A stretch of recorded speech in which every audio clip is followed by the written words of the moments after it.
All right, good evening, everybody. Thank you for coming to our meeting tonight on June 16th, 2020. Let me read the advisories for everybody who is here and watching us online. The governor has declared a state of emergency to exist in California as a result of the threat of COVID-19. The governor also issued Executive Order N3320, which directs Californians to follow public health directives, including canceling large gatherings. The executive order also allows local legislative bodies to hold meetings via conference calls while still meeting state transparency requirements. The public's health and well-being are a top priority for the city of Yuba City, and you are urged to take all appropriate health safety precautions. This meeting is utilizing the GoToWebinar application for this live broadcast. For this meeting, we will be using the questions functionality of the tool in order to accommodate public comment. On desktop computers, the questions section of the app is located at the bottom of the GoToWebinar panel that is on the right side of your screen. On mobile devices, there is a question mark on the bottom toolbar that opens the questions screen. For those that would like to comment during the meeting, please enter your comment into the questions portion of the app and be sure to state the item you will be commenting on. During the public comment of each item, staff will read aloud the comments provided by the public for all to hear for that specific item. Please be timely with your questions, as once the public hearing is closed or the item has been discussed by council and voted on, no more comments will be accepted for that item. May I have roll call, please? Mayor Harris. Here. Vice Mayor Baumgarten. Here. Councilmember Cardoza. Here. Councilmember Espandola. Here. Councilmember Shaw. Here. All right, if everybody would please stand, if we could have the invocation by Mr. Councilmember Shaw, as usual, does a great job, and followed by the Pledge of Allegiance by Councilmember Cardoza. Let's pray. Dear Heavenly Father, we just thank you for this day, and we just thank you for the privilege that we have to represent the residents of our fair city. Father, I just pray that you will give us ears to hear and hearts to discern and wisdom beyond our years to make the right decision. And likewise, tonight we honor one of our own who is going to be retiring, and we just pray blessings upon her and her family as they leave the family of the employment of Yuba City. And we wish her all the best in Jesus' name. Amen. Salute, pledge. I pledge allegiance to the flag of the United States of America and to the republic for which it stands, one nation, under God, indivisible, with liberty and justice for all. All right, thank you, gentlemen. Mr. City Attorney, can we have a report on closed session items, if any, please? Yes, thank you, Mr. Mayor. There was no reportable action taken in closed session. Thank you. Do we have any agenda modifications to discuss? Nothing? We will move on. Terrell, are you good? You're good. All right. So we have a proclamation for Terrell, and she will be retiring from the city of many, many years of valuable service for everybody. So if you can come down, I'm not sure how we're going to work it. Typically, I would ask council to join us, but we're going to socially distance, and I will come down and see you at least. All right?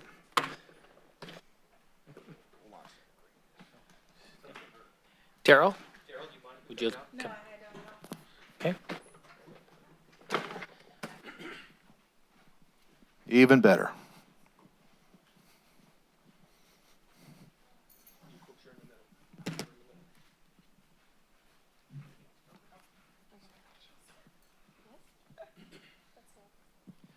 All right, good.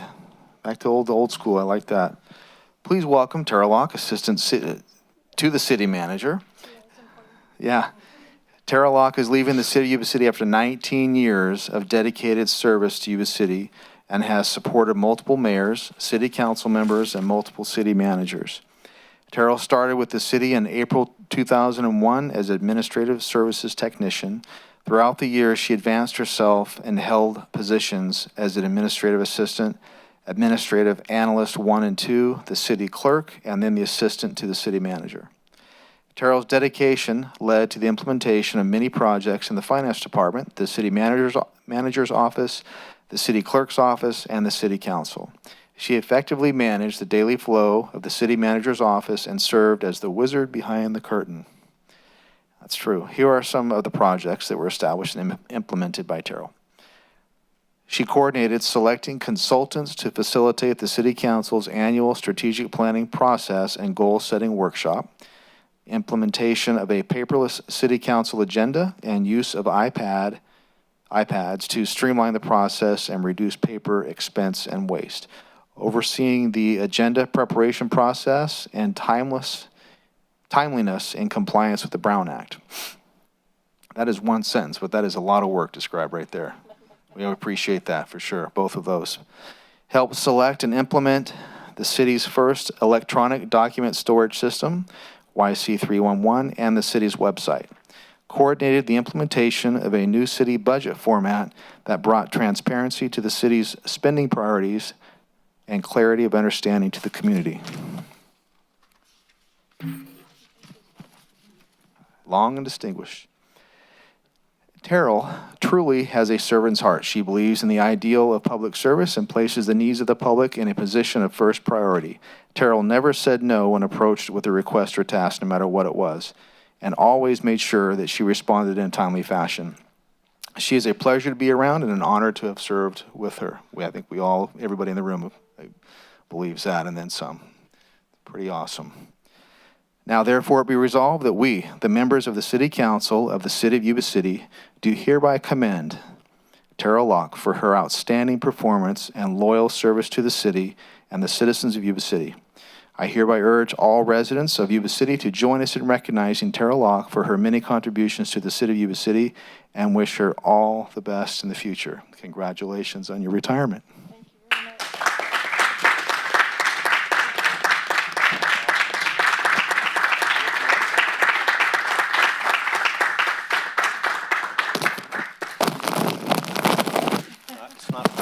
You shouldn't have.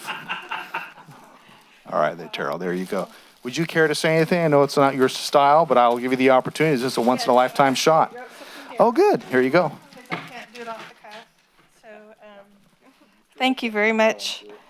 I'd like to thank especially the people who are here in the audience, and I know some prior coworkers, Robert Bertagna, Steve Krager, and former Mayor John Buckland are here. And then one of the reasons for my retirement is this little girl, Anna, right here, and my daughter, Allison. So, it has been an honor and a privilege to work for local government, especially for the City of Yuba City. Over the last 19 years, I have had the opportunity to learn, grow, and help implement innovative ideas as part of the continuous improvement of our city. However, like everyone says, when they leave the city, it's the people that I get to work with that mean the most. The teamwork, integrity, creativity, and hard work of Yuba staff is second to none and never ceases to inspire.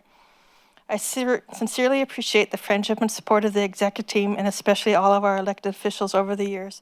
Thank you very much.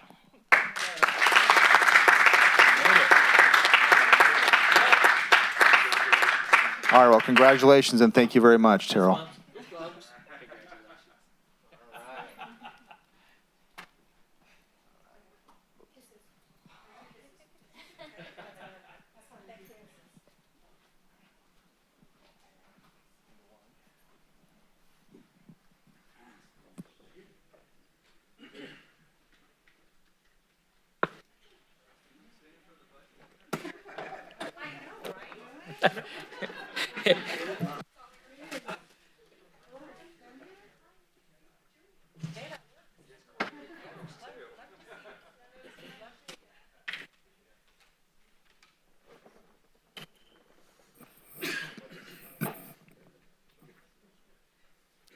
See you.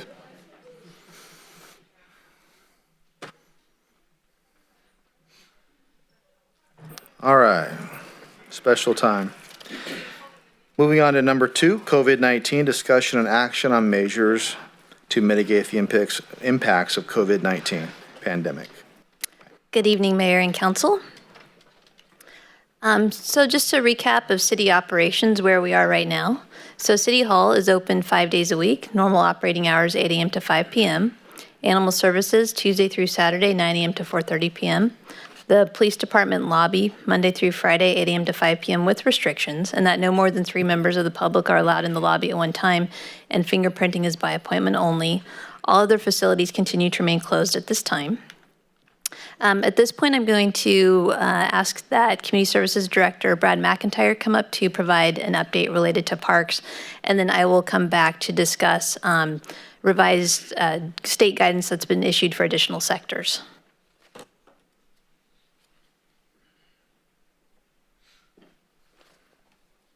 Good evening, Mayor and council members. I am happy to announce with council's approval that we will be starting to provide recreation programs contingent on hiring part-time staff within the month. Unfortunately, this does not include the senior center. I want to make sure that that is said. Certainly that is hopefully going to come soon, but I anticipate to be the last as far as it relates to our recreation programs, getting people back to the senior center. Staff will start immediately working on youth, adult programs, camps, and the aquatic complex. We encourage people that within the next week and a half to kind of look online, give us a call, and we'll be able to provide and promote our programs, which will be on social media and certainly our webpage. And thank you very much for giving us the ability to provide some recreation programs coming soon to a theater near you.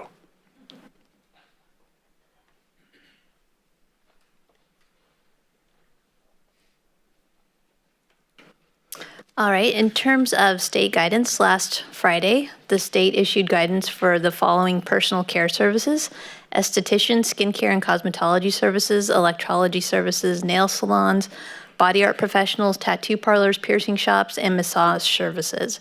And so those could go into effect as soon as this Friday. If Dr. Liu does what she's done in the past, she reviews the state guidance, determines if she needs to do an amendment to her order, and then typically issues the amendment prior to the implementation date. So I would expect that to come forward soon. And with that, any questions related to our COVID-19 response? Through the mayor? Yep. Just, this is a question I get hit up with a lot, is when might the public be allowed to come back and attend our council meetings? Any thoughts? Yes, we have been discussing that, and we're waiting for the state to increase the size of gatherings that's allowed. So even though church services are allowed to have up to 100 people, there's guidance related to protests. There's still a limitation of no more than 10 for gatherings. And so once the state increases that limitation in terms of the number of people for gatherings, then we would evaluate at that point in time reopening not only the city council meetings to the public, keeping in mind any recommendations that come forward from Dr. Liu, but also reopening city facilities to those organizations that utilize facilities for their meetings. Is there, I know that we've talked about how the state sort of shifted into opening sectors rather than just gatherings. Are, I guess, public meetings a sector, or are we waiting for the 50-person gathering, I guess? Yes. Edict? So last Wednesday on a phone call with Dr. Liu, the question was asked in terms of, will the state still just continue to issue guidance, or at some point will they address the gatherings limitation? Dr. Liu's stated that the local health officers have been working with Dr. Angel of the state to encourage Dr. Angel to modify the gathering restrictions because of the contradiction between church services, the amount of people allowed for protests, yet you can't have more than 10 people in a gathering. And so it was Dr. Liu's thought at the time that there would be guidance that comes forward or modification of that gathering restriction, hopefully in the near term. Thank you. Through the mayor, just one of the questions that been asked lately is on the increase of these new COVID-19 cases and a recent death. Can you expand a little bit more on this, the meeting that you had last Wednesday that gave some insight on this too? Yeah, I don't have any information related to the recent death. Our next phone call with Dr. Liu is tomorrow morning. But as of last Wednesday, we had about 25 new cases in a 2-week period. what her response was is there's a couple of things that are factoring into that. Number one being there are some family clusters which are impacting the numbers, and that there's cases within households. The other thing is that for businesses that have been able to continue to operate even during the shutdown, that as other businesses that are coming online have an awareness of the safety protocols. Some of those businesses may not have the same awareness of the safety protocols for their employees and their patrons. And so it's important to educate those businesses in terms of having self-evaluations for their employees, encouraging employees to stay home if they have any symptoms, and really adhering to the recommendations of the order. Okay, thank you. If, Councilwoman, I might add that participating in that same phone call, I know one of the criteria that Dr. Liu pays a close attention to, and one that she mentioned to us on the call, was the number of hospitalized patients. And if I remember correctly, I believe her number that she was most concerned about was if that number rose to around 20. So at 5, I just looked at the listing a little while ago, I don't think it's raised its level to high concern for her, but as you've probably read, the incidence of more confirmed cases does raise the issue of making sure people follow the social distancing and the other guidelines that have been put forth. Thanks, Vice Mayor. I'm glad that you added that because that's the other piece of the puzzle to all of this health safety measures. And I know, I try to do social distancing as much as I can, wearing the mask, washing your hands. It's a challenge on all of us, but I think that the more that it just becomes a second nature, the better it's going to be for all of us around. And I really would love that these recreational programs that we're going to open up, in all of these other areas would be very, I guess it would be an advantage for us to make sure that we practice these measures. Thank you. All right, thank you. No public comment on the item? Yes, we have a presentation from Lisa Rojas Pallado and other members from the Grassroots Organization of Equity for Yuba City. So this is under public committee. This is under item number 3. Right. But nothing on number 2? No. Okay. So, all right. Actually, back up on that. We did receive one just a moment ago from Thomas Burns, and he believes that the governor is a tyrant and operating out of his lawful rights enumerated by the California and U.S. Constitution. The response to the flu virus called corona has been over the top and bordering on ridiculous. The shutting down of certain businesses is outrageous. The class warfare program of designating some people and/or businesses as essential and non-essential is un-American and unhumane. The program is totally outrageous. Is Dr. Liu the new county dictator? Where does the Bill of Rights fit into this totalitarian escapade? Okay, so just the one? All right. Yes. So now we can go on to number 3, appearance of interested citizens. All right. We have something you're waiting there. Excuse me, Mayor, this item is related to item number 9, the budget. What number is? This presentation that's up on the screen is actually related to item number 9. Oh, okay, I don't have the, okay, so we're moving it to number 9.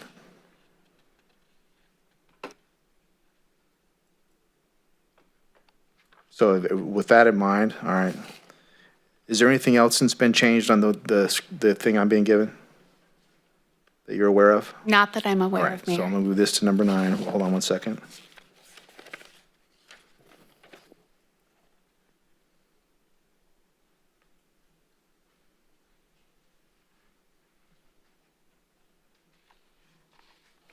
All right. So do we have any public comment at all anywhere? I'm assuming we don't have anything further. All right, so we will move on for that. That's fine. And now we can go on to the consent calendar. All matters listed on the consent calendar are considered to be routine and can be enacted in one motion. There will be no separate discussion on these items prior to the time that council votes on the motion unless members of the city council, staff, or public request specific items to be discussed or removed from the consent calendar for individual action. Now for items, this is items 4 and 5, unless we have those polled for any reason. Do we have any comment on that before we vote on the consent calendar?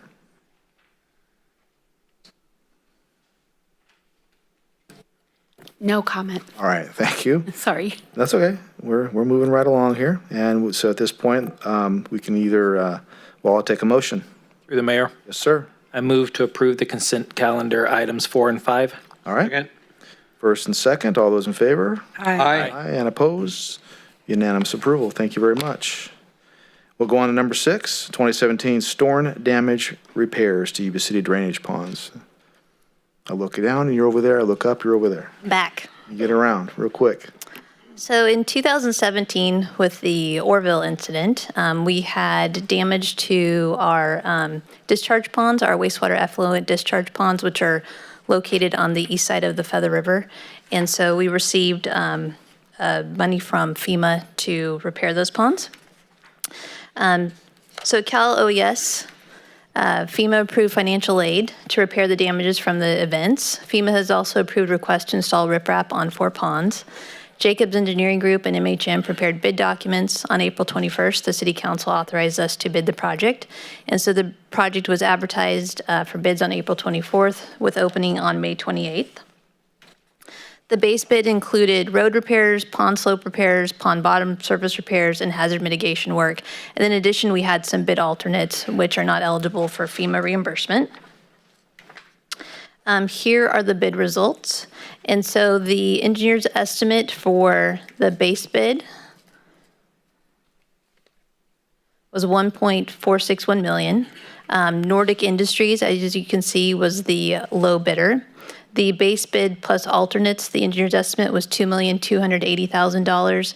And again, Nordic Industries was the low bidder. However, staff is recommending award to Nordic Industries for the base bid only. And I'll talk about the fiscal impact in a moment. So also part of this is for MHM to provide professional services during construction for a submittal review, full-time construction inspection. It's with the ponds being located on the east side of the river, it's time consuming to drive out there. And so this would provide construction inspection, also assistance with construction management, staking, surveying, et cetera. The start will be July of 2020 with completion in October of 2020 and close out by the end of this calendar year. So with that, the fiscal impact with construction, the professional services during construction, city project management, and contingency, it's a total of $1,651,080, with the city share being $103,193. So with that, staff is requesting that council adopt a resolution awarding the contract to Nordic Industries and authorize the city manager to enter into a professional services agreement with MHM. We're recommending the base bid only because just based upon the current cash available in the wastewater fund, we didn't feel like it was prudent at this time to proceed with the ad alternates. And since they're not necessity items, to move forward with the FEMA project and then hold off, defer the other improvements. With that, I'd be happy to answer any questions. Pretty well thorough presentation. Do we have any public comment? None received. None received. I move to recommend adoption of resolution awarding construction and et cetera on A, B, C, as described in the our staff's report. All right. Second. First and second, all those in favor? Aye. Aye. And opposed? Unanimous. Thank you very much. So, number 7, Yuba City Lodging Association Contract Services Agreement and Annual Report. So the Yuba City Tourism Improvement District is a benefit assessment district that was formed in March 2017 to fund marketing and sales promotion efforts for the Yuba City Lodging Association. The agreement sets the terms of the 2% district assessment, including collection and disbursement of the funds, the administrative fee paid to the city for managing the assessment, and the requirements of the YSLA to present an annual report. And so with us tonight virtually are Jacob Young, the president of the YSLA, and Amanda, and I please excuse me if I pronounce the last name wrong, Cashmitter of MC2, which is the marketing firm. And so they're going to present the annual report and the proposed budget for fiscal year 2021. And so hopefully Jacob is on the phone line right now so that we can proceed with the presentation. So Jacob, are you available? Yes, can you guys hear me okay? Okay, so Jacob, when you're ready to progress to the next slide, please just say next and I will advance it. I will do. Thank you, our City Manager Langley. And yeah, I'm excited to share with City Council just the successes that we've experienced in 2019 and 2020, as well as obviously the challenges of these past months due to COVID and the impacts to tourism in general, but also to our local tourism efforts specifically, and then also our plans for the 2020 and 2021 year. On the call, we do have Amanda from MC2, which is our marketing partner, as well as our tourism coordinator, Cindy Payne, to help provide additional insights and to answer any questions that the council may have. And I just want to, thank also Terrell for all of her efforts. She was serving interimly on our board as the city liaison and representative, and you can just tell that her heart and soul was put into this city. And I just want to congratulate her on her retirement, and I look forward to our next city representative to continue to move this effort forward. So with that, we'll jump into our presentation tonight. So you can go ahead and go to the next slide. And just quickly, the mission of the YSLA and the purpose is to increase the promotion and marketing tourism and increase hotel room night consumption in the cities of Yuba City, Marysville, Live Oak, and Wheatland, as well as the unincorporated areas of Sutter and Yuba counties. And on the next slide, I just want to show and highlight just our overall efforts throughout the year. This would be specifically our website traffic that we've generated to last year as we were rolling out our website and relaunching the Visit Yuba Center campaign. This just shows the traction throughout the year as that was building and then kind of stabilizing out, having a spike during the holiday season, and then obviously due with COVID, starting to see that downtrend as tourism in general was slowing down. And now that things are starting to regain traction, a little bit more reopening, we are starting to see that carrying back up to the levels that we were before the end of the year, where we started to see those numbers stabilizing. So definitely a lot more people excited to get out after being in shelter in place for a few months, looking forward to getting into outdoor experiences and getting into more tourism activity again. On the next slide, it shows specifically book your stay clicks. So these are people who, while visiting the website, have taken the next step to actually want to move forward with booking, to come and visit and, stay in one of the lodging entities that are represented on the website. So again, this just kind of shows that general traffic kind of growing, stabilizing, growing for the holidays, coming back down, and now starting to retrieve that activity as that starts to pick up. On the next slide, it just shows the overall traffic of adding to trips. So on our website, it has a comprehensive list of different activities and highlighting different things to do in our area. And so, again, just that general show of the traffic that we've had throughout this last year through those efforts as well, of people actually clicking to create an itinerary of items to do while they are visiting the Yuba and Sutter region. On the next slide, it just shows our target market of where we are having sessions generated from. So this kind of just shows a breakdown, city by city as far as people who are engaging. Obviously, Sacramento and San Francisco, the majority of what we are targeting towards, the Bay Area in general. So Yuba City with a lot of local engagement, especially as these efforts are getting going, just to see a lot more people throughout our community starting to engage with that and then share that to their family, friends, and more exposure from that as well. But obviously seeing different businesses highlighted, a lot more engagement from our communities getting traction from that as well. But on the next slide, it does show that 91% of the visitors are coming from our target market specifically that we are reaching out to and part of our strategic marketing plan that we had set forth. The next slide just shows, where that traffic is being generated from, whether it's display ads through social media, paid searches, and then also just organic, direct, and referral clicks. So where all that traffic that we've had to our website, where that's being generated from. And then so 80% of that obviously being from efforts or more being efforts that are being put out through different means of presenting that. On the next slide, on these future slides too, we'll just kind of show some of the different campaigns that we've had. We put together the tourism video that's highlighted on our website. They put a condensed version of that as a YouTube ad. So as you click on different YouTube videos, you get the little ads that pop up that are 30 to 45 seconds or so.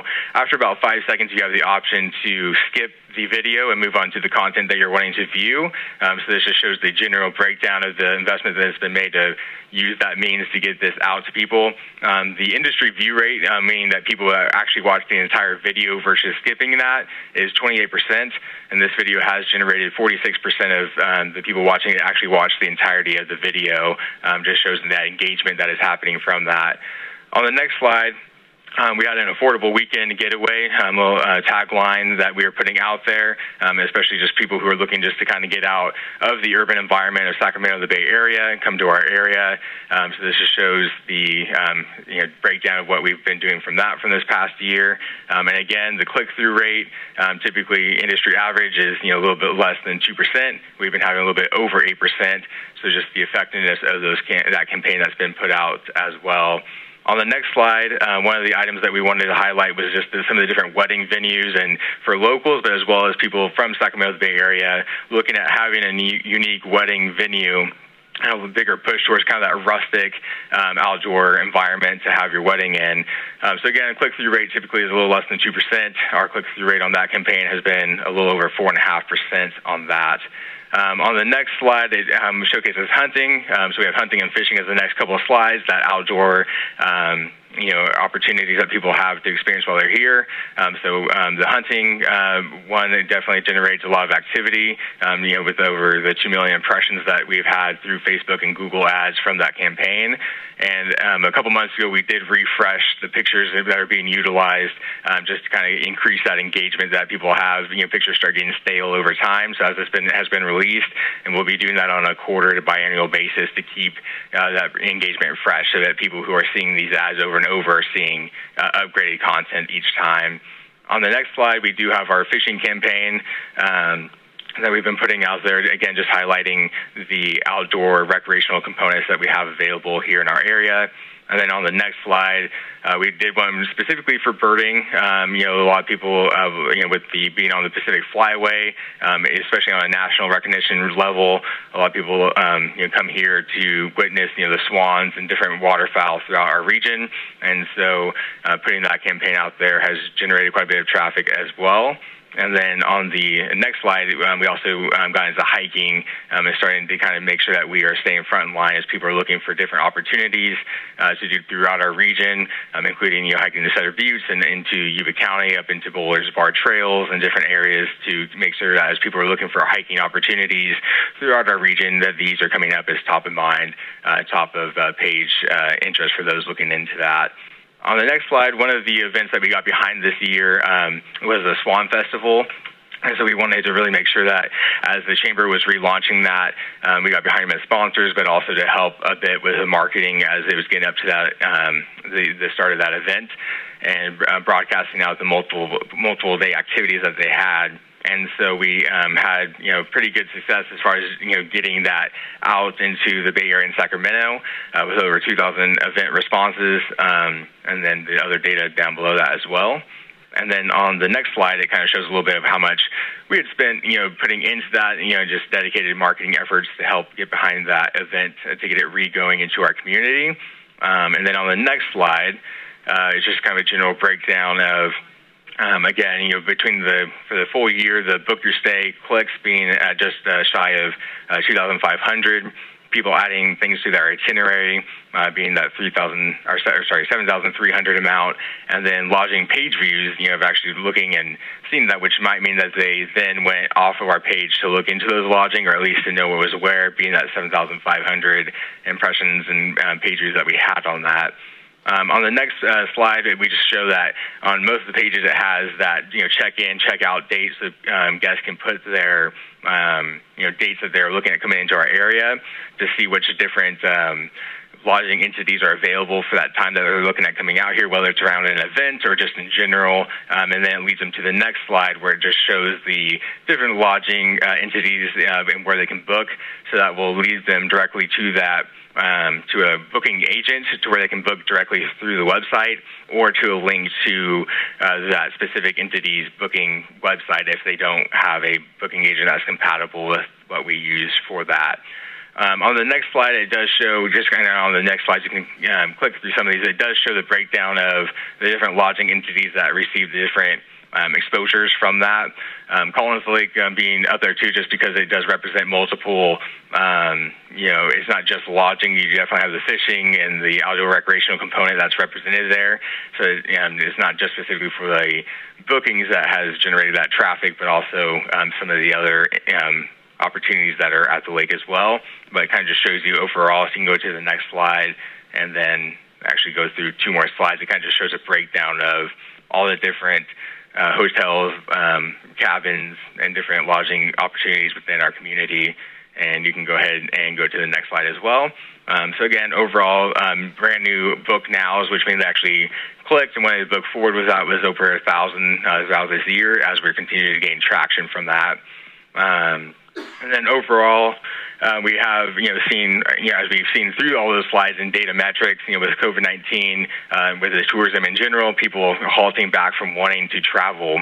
As we had to kind of shift gears on our marketing campaigns and strategies, we still wanted to stay front of mind, but obviously not trying to get people here, which that's our entire intent, is get people here, heads in beds, and we want to get that activity moving. But especially during those few months, just trying to stay top of mind without actually promoting the tourism to our area for a couple months there. But as things are starting to reopen, and especially outdoor recreational components of, a lot of people from the urban environment are itching to get out and go out and explore, and our communities offer vast opportunities for people to do that.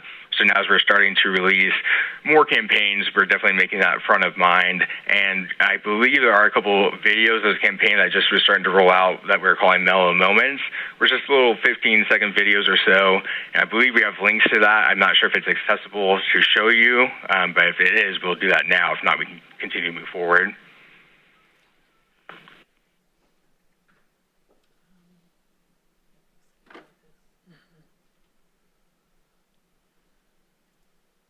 That's right, I believe they were. Yeah, perfect.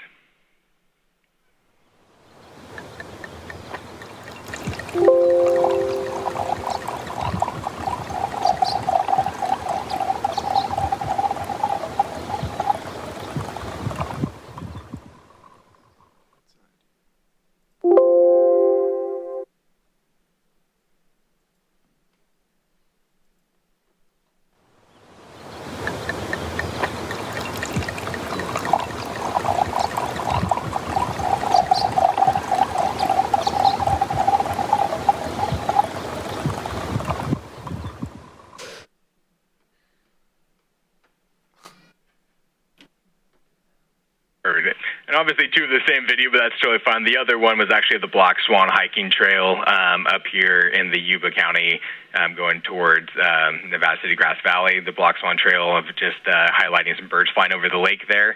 But yeah, again, just a couple of videos that are meant to be placeholders in between, just as people, kind of providing a little breath of fresh air type thing approach of highlighting just some of the different resources. These videos are going to be put together to highlight many different aspects of our communities. So again, kind of on those YouTube ads or through social media, we'll be able to showcase a little bit of what our area has to offer through quick little blurbs, just to kind of stay in top of mind and market area. Oh yeah, there's that other video that is there as well. So again, the Mellow Moments campaign that is just being released and starting to get out there as well.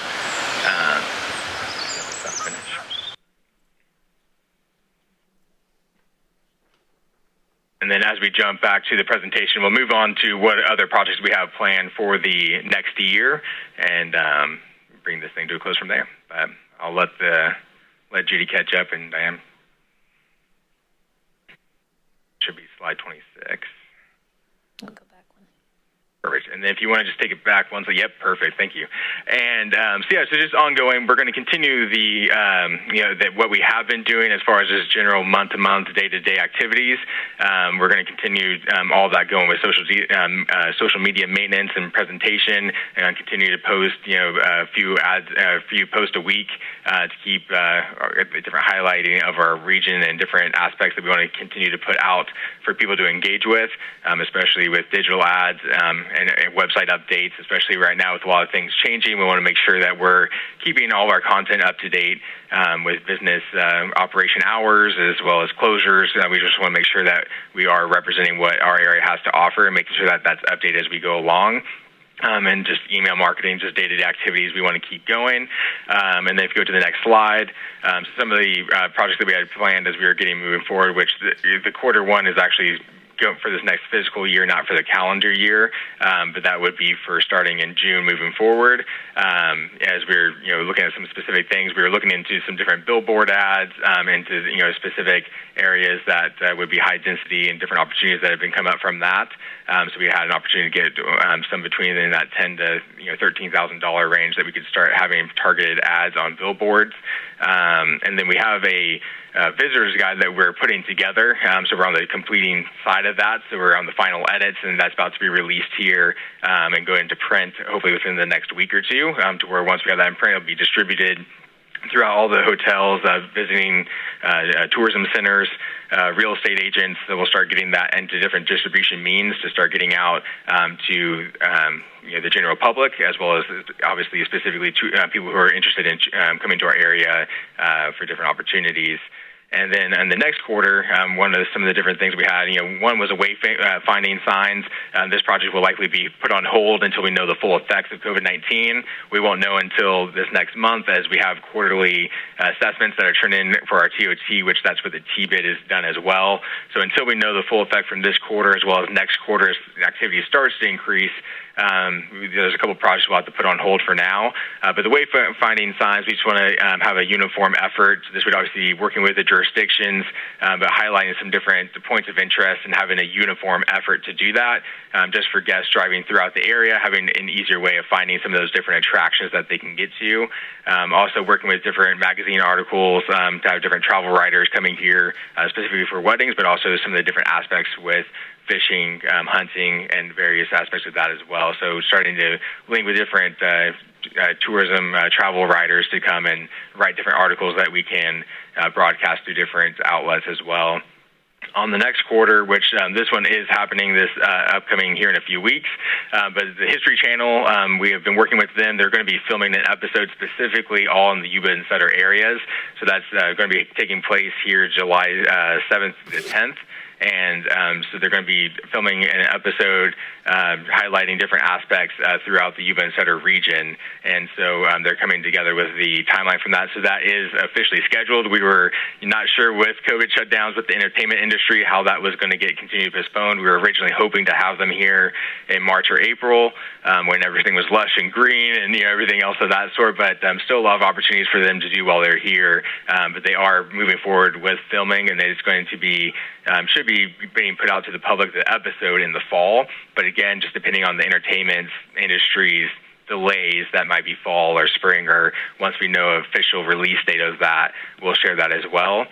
The brand ambassador program, just continue to work with the brand of Yuba Sutter and getting that established and throughout the community. So community engagement, as well as for our hotel lodgers themselves, making sure that when guests are coming here that we can make sure the front office staff does know what to highlight, does know what to point people to. So starting with that engagement, that might be in partnership with the chamber, because I know they have a program where they are doing similar efforts with that, or it might be a spinoff in our own program as well. But we just want to make sure that we are keeping that front of mind for what we're doing internally for our local community, as well as for front office staff of front desk of hotel lodgers as well. And on the next slide, the AJGA is happening as well. So they are doing an AJGA tournament, I believe, towards the end of July. at the Peachtree Country Club. So the AJGA is the American Junior Golf Association, so a lot of amateur pros, so people are in their junior years, so under 18, but a lot of them are moving on to go towards high-end college scholarships and on to the trajectory to go towards professional. So it's exciting to get that here. That is continuing to move forward. They're working with the health director to make sure that they're doing things in compliance with the current health initiatives with COVID-19. However, they are still moving forward with that tournament to happen here with those different modifications that need to be in place established so that they can make sure that still happens. And they are looking to make this an ongoing annual tournament held at Peachtree. So this is their first year being established there, and we've worked to kind of make that happen as well as sponsoring it to help get the funding to make this event happen and help make it hopefully be an ongoing annual event that will be happening at the Peachtree. And on the next slide, so again, our current marketing budget is, currently, specifically contracted for $300,000 annually. And then as they continue to move forward with those different projects, we wanted to start increasing that. However, now, until we know the full effects, like I said, we're making those budgetary changes even within these last months as we're seeing where that's heading towards as we keep moving that forward. And then on the next slide, like I said, we were able to highlight the History Channel as well as the AJGA tournament, but some of those future projects that we are wanting to move forward and are moving forward with. And then on the next slide, we'll just go into a little bit more detail about It's How You Get There channel. But a couple of the other aspects that we'll be getting is the YSLA and MC2, our marketing partners, will get full access and ownership of any logos, footage, including the B-roll. So any footage that they're doing here, we'll be able to utilize that towards other marketing efforts as well.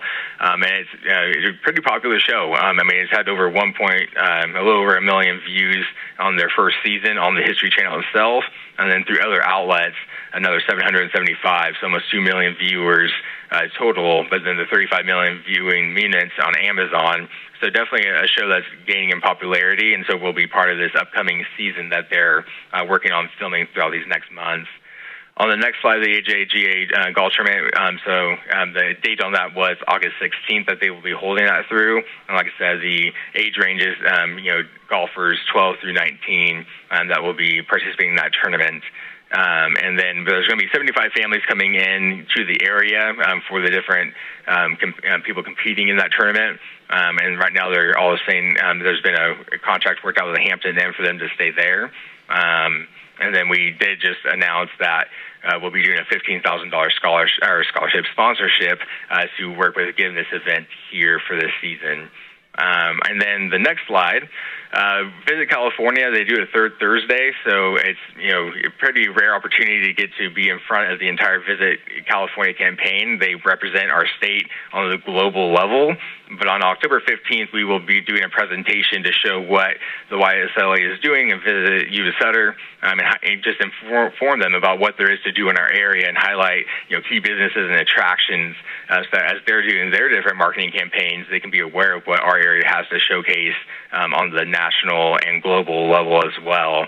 So we'll have a 1-hour presentation, including question and answers with a networking lunch that we'll be going to. So the YSLA board, along with our marketing partners, MC2, will be going to that presentation we'll be doing in October. So definitely an exciting opportunity to be presenting in front of this, statewide program that's marketing globally. And then they'll be doing some social media and blogs and write-ups on their website about showing, what we've been talking about in that presentation. And then last but not least, on the next slide is our visitor's guide. So it's a totally comprehensive guide that, like I said, we're just on the final stages of wrapping up. So we'll have this ready to hit the press here in the next couple of weeks. And then within about a month, having that starting to be distributed out. But just highlighting everything that's in our area from outdoor adventures, history, art, culture, locally grown, different fruit stands and things like that as well as different lodging, the downtown areas, and everything else as well. So it's going to be about a 70 to 80-page document that will be made available for guests and also locals to look through to know what there is to do in our area and make sure to highlight the different attractions that we want to point people to go and check out while they're here. So with that will bring us to a close. On the next slide just says, thank you, but thank you for giving us the opportunity to let us present before you. And at this time, I would invite council to ask any questions that they may have. And like I said, I have myself as well as Amanda and Cindy available to answer any questions.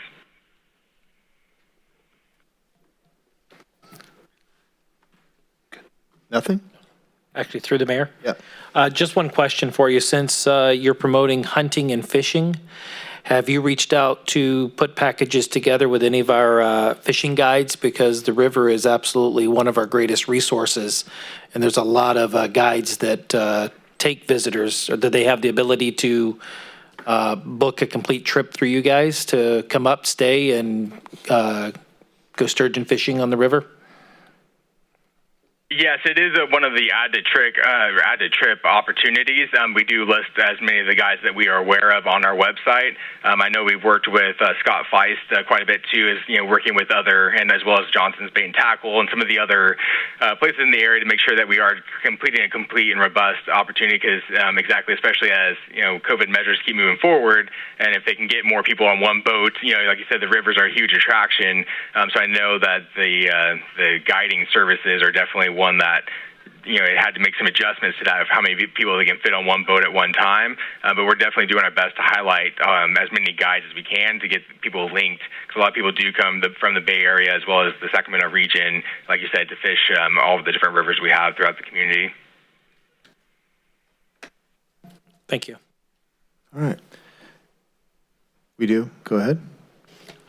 All right, we received two so far. One is from Thomas Burns, and I know of 5 more local families that are leaving California in the next month. The mass exodus from California. You better look to import tourists from God knows where. I am going to laugh out loud when there are no more hard workers to help pay for the public employees' retirement. And then we have another one from Scott McLaren. Is this a general awareness campaign? If not, clicks, impressions, and engagement all sound great, but how do you measure conversations? Is a booking through stay click and actual conversations for a local hotel booking? Where's the data for actual booked stays at hotels, if that's your goal? Can you measure that? Because clicks are not conversations. How are you measuring my return on investment as a taxpayer? And then we have one more from Elisa Rojas Pallado. Item number 7, that's amazing. Please tell the History Channel to mention the Native American tribe that lived lives here. Thank you. So I think there needs to be a point of clarification to that last comment. In terms of the 2% assessment, that's placed on the individuals that stay in the hotel rooms. And so the hotels collect that, and then the city is just a pass-through to the YSLA. Right. Thank you very much for that. I was going to add that myself. Jacob, are you still there? Yes, sir. I did have, similar to our second comment, you are tracking clicks, but is there a way to extract the data of how many of those actually resulted in bookings, et cetera, as a direct result of your efforts? Something maybe that they would not have otherwise done if it wasn't for your efforts? Are we tracking that, or are we able to? We're doing our best to track that. So the 1,000, somewhat clicks that have gone on for booking now, since that is going to an outside source to where it's going to their website, we don't know if we would assume that if they're getting to that stage of actually clicking onto the lodger, the dates, and moving on to actually click it, if it's not held internally and it's going to an outside source, we can't guarantee that actually resulted in a booking. But they've already seen the dates, the price, everything else. So once they've clicked, with good faith, we'd assume that they would have finalized that booking. But there is a possibility that once they got onto that lodger's page to finalize their booking with that lodger, they could, stall out and not actually book there. But that's why we would, with good faith, know that they, were getting to about that 1,000 bookings, if not more. However, we can't 100% guarantee that every single referral on that book now has resulted in a final booking with deposit paid, et cetera. Okay, thank you. Any further questions before we move on? All right, thank you very much. We'll move on to number 8. And Spencer's already working his way up to the podium. Fiscal year 2021 citywide sole source and professional services purchase. Through The mayor, aren't we supposed? Yeah, we have Are we action supposed item to- on 7. Forgive me. Yeah. Yes, I forgot to even We didn't action finish. item. Thanks. Do we have a motion for the A and B? Forgive me. Through the mayor, Yep.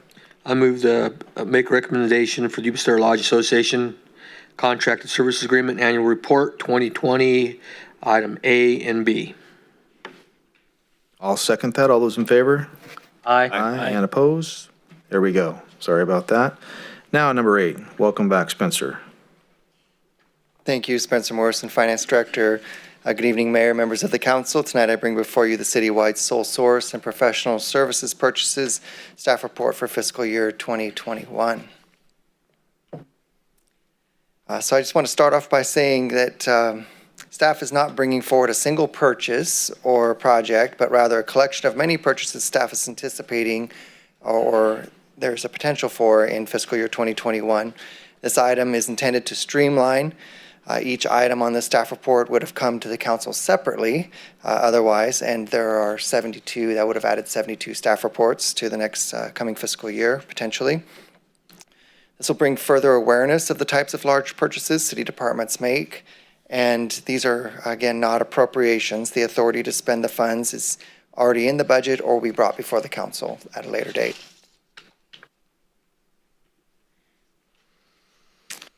So the items on this list have these things in common. They are future purchases. There's a high likelihood that invoices with that vendor will total more than $50,000 in the next fiscal year.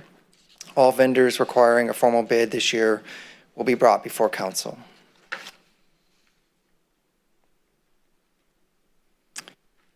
So they get on the list by sole source of professional services because they're the only known provider, the only responsive vendor for many years, or have specialized knowledge or expertise. They could be multi-year agreements, for instance, landscapes by stencil. They could be existing systems, such as a specific brand of vehicle, or a good example is Spillman at the police department, Data 911, et cetera. They could be piggybacking on existing contracts like independent stationers, which is how we use affordable office for our office supplies. And it could be an anticipation of vendors earning more than $50,000 of quoted purchases. A good example of that would be Richard's Tree Service. So a lot of, we do have vendors that are quoted, still quoted three quotes, but they're successful enough throughout the year that staff anticipates that their spending will be over $50,000 for the said vendor, and so they're bringing it before you. And that is my presentation. Are there any questions that I can help with?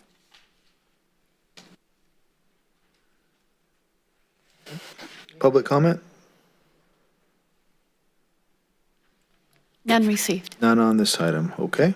Through the mayor, Yes. I'm glad that you answered a question that was not clear and about there's no appropriations and authority, so it's if needed, we access and you bring it forward to the council. So it's a way to just already have a pool of potential services and consultants for the needs of the city. I'd say that's one way to describe it, sure. My way of describing it. Thanks. Okay. Thank you. Would you like to? I'll make the motion. All right, go ahead. I'd like to make a recommendation to adopt the resolution to pre-authorize the city manager to enter into a citywide sole source professional services purchase from July 1st, 2020 through June 30th, 2021 for specific items based on each purchase recommended being in the best interest of the city. Second. All right, I think officially I heard Dave first. We have Councilmember Cardozo moves to approve. Councilmember Shaw seconds. All those in favor? Aye. Aye. And opposed? None. Thank you very much. We'll go on to number 9, adoption of the City of Yuba City's fiscal year 2021 operating and capital budgets and fiscal year 2021 appropriations limit. So good evening again. Spencer Morrison, Finance Director. Tonight I am presenting you with a review of the fiscal year 2021 operating budget for the general fund, with changes approved at the June 9th meeting, a special council meeting. I will be asking for council approval to adopt the enterprise operating budgets and the capital improvement budget, along with some other considerations we did not discuss last week. Please help me also recognize Lynn Hale, accounting manager, who I refer to as the architect and reference librarian of this budget document.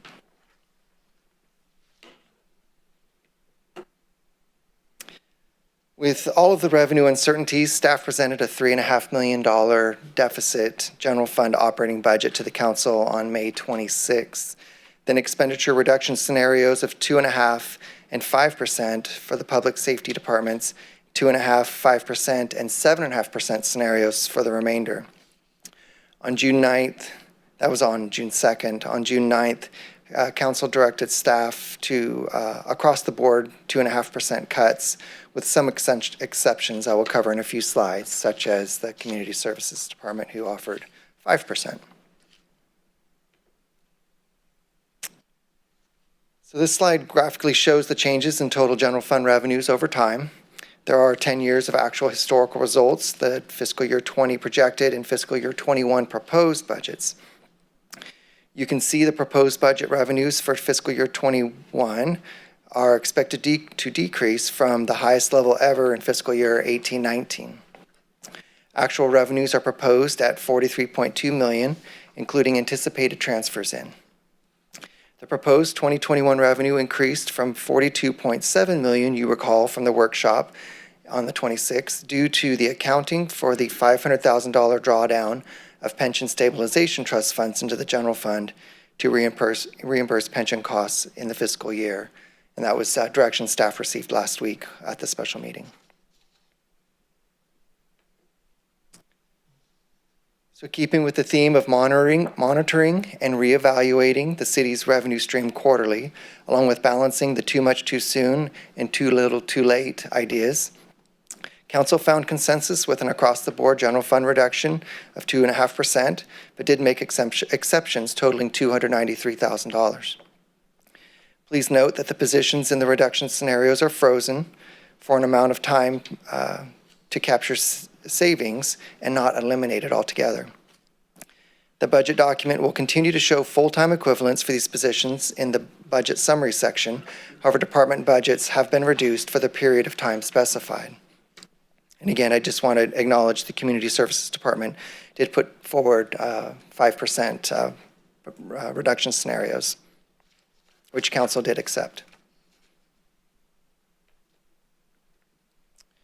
The projected deficit before the 2.5% reduction scenario was $3.5 million.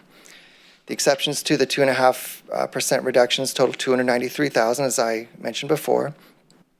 They include to not cut from the development services budget, valued at $64,000, to remove cuts to funded vehicles in the vehicle replacement plan from the department reduction scenarios, which has a value of $172,000, and to remove the new officer recruit position from the police reduction scenario, which is valued at $57,250 over a 6-month period. The proposed draw from the pension trust to $500,000 further reduces the deficit to about $1.8 million. So from 3.5 down to 1.8.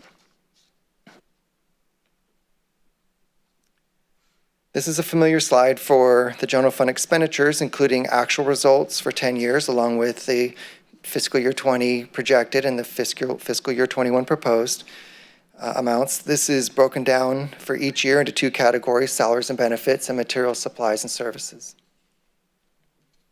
The difference in proposed fiscal year 21 revenues of $43.2 million and expenses of $45 million represents the current budget deficit of roughly $1.8 million.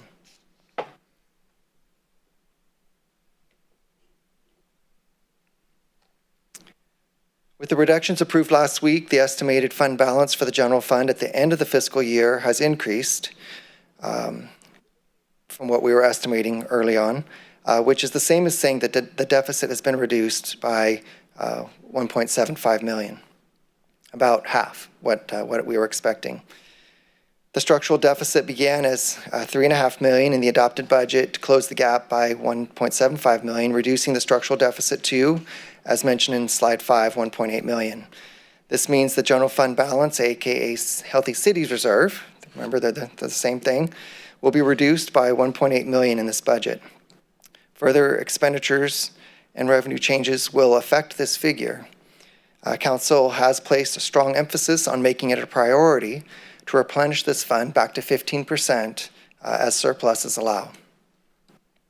For the fiscal year 2021 level of general fund expenditure budget, as it is at the $45 million, a 15% Healthy Cities reserves would be $6,752,998.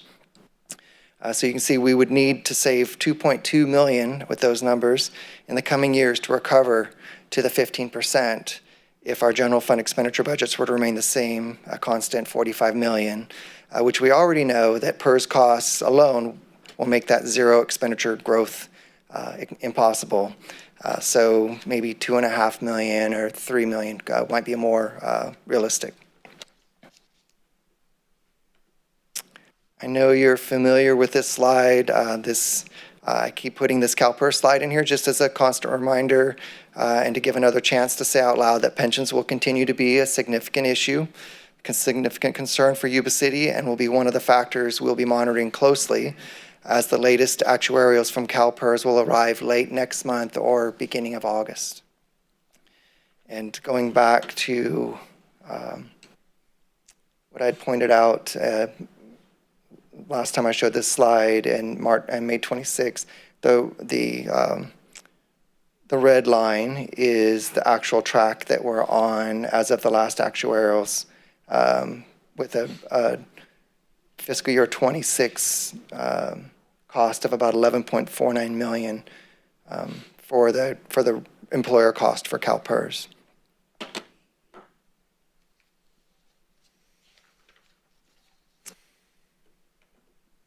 The enterprise funds, water and wastewater utilities, were discussed on June 9th, and no changes were made for the adoption of this budget.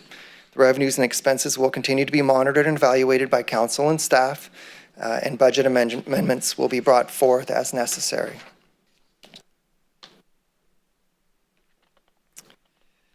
For the fiscal year 2021 water fund revenue budget, the fiscal year 1920 budget figures were used. Projected figures were used. The slight dip between the projected and proposed amount is due to the expected decline in investment earnings. As with the general fund, we used rollover budget for expenditures for water operating funds. The only changes coming from salaries and benefits, ISF charges, and cost allocation charges. The slide shows a dip in revenue, then an increase from rate increases before a slight decline this year and next, all while expenses continue to rise steadily. The proposed budget, the proposed total revenue is forecast to decline just under 1% compared to expense increases of 7.8%. Increasing expenses are contributing to the declining debt coverage ratio, though we are projecting the ratio to remain above the 1.2 required in the bond debt covenants, and the forecast is 1.67, and oops, trying to hit it. And I highlighted the 1.2 line about right here, and the blue line is the historical debt coverage, and then the projected debt coverage. So we're a little higher than the 1.2.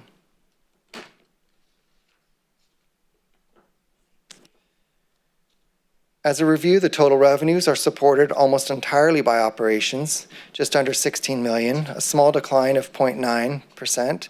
As capital revenues, connection fees have dropped way off since the Great Recession and are forecast to remain flat at about $450,000. Water operating expenses continue to rise, forecasted to increase by almost 9% over the fiscal year 1920 projections, while debt service and CIP will also increase 5.48% and 21.35% respectively.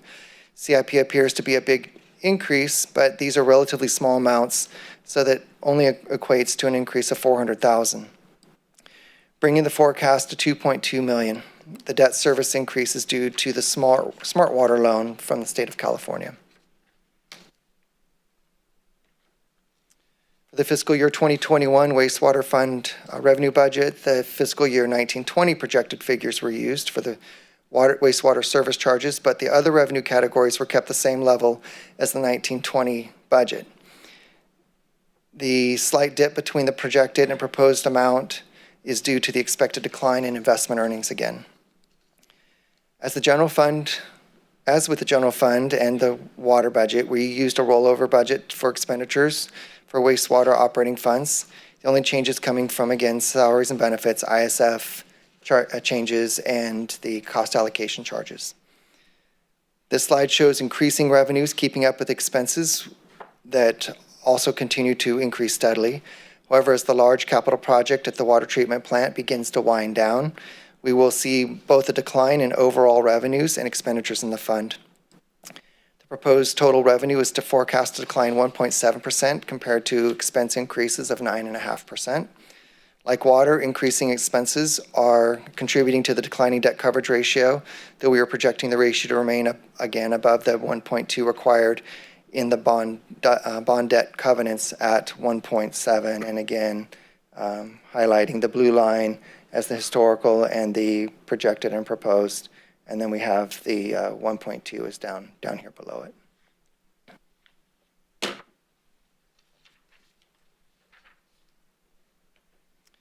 Operating revenues are less erratic than that of water because of flat rate billing, which means that conservation or lack thereof does not affect revenue in wastewater. We are forecasting a small decrease in operating revenues, 2%, to bring us to $16.8 million.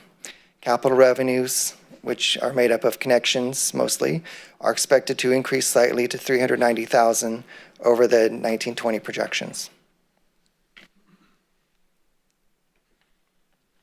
The expenses in the wastewater fund are reflective of steadily increasing operating costs, with a 2021 increase forecast to be 14% and a big spike in CIP from the wastewater plant improvement projects, while debt service remains flat with no new debt issued since 2018.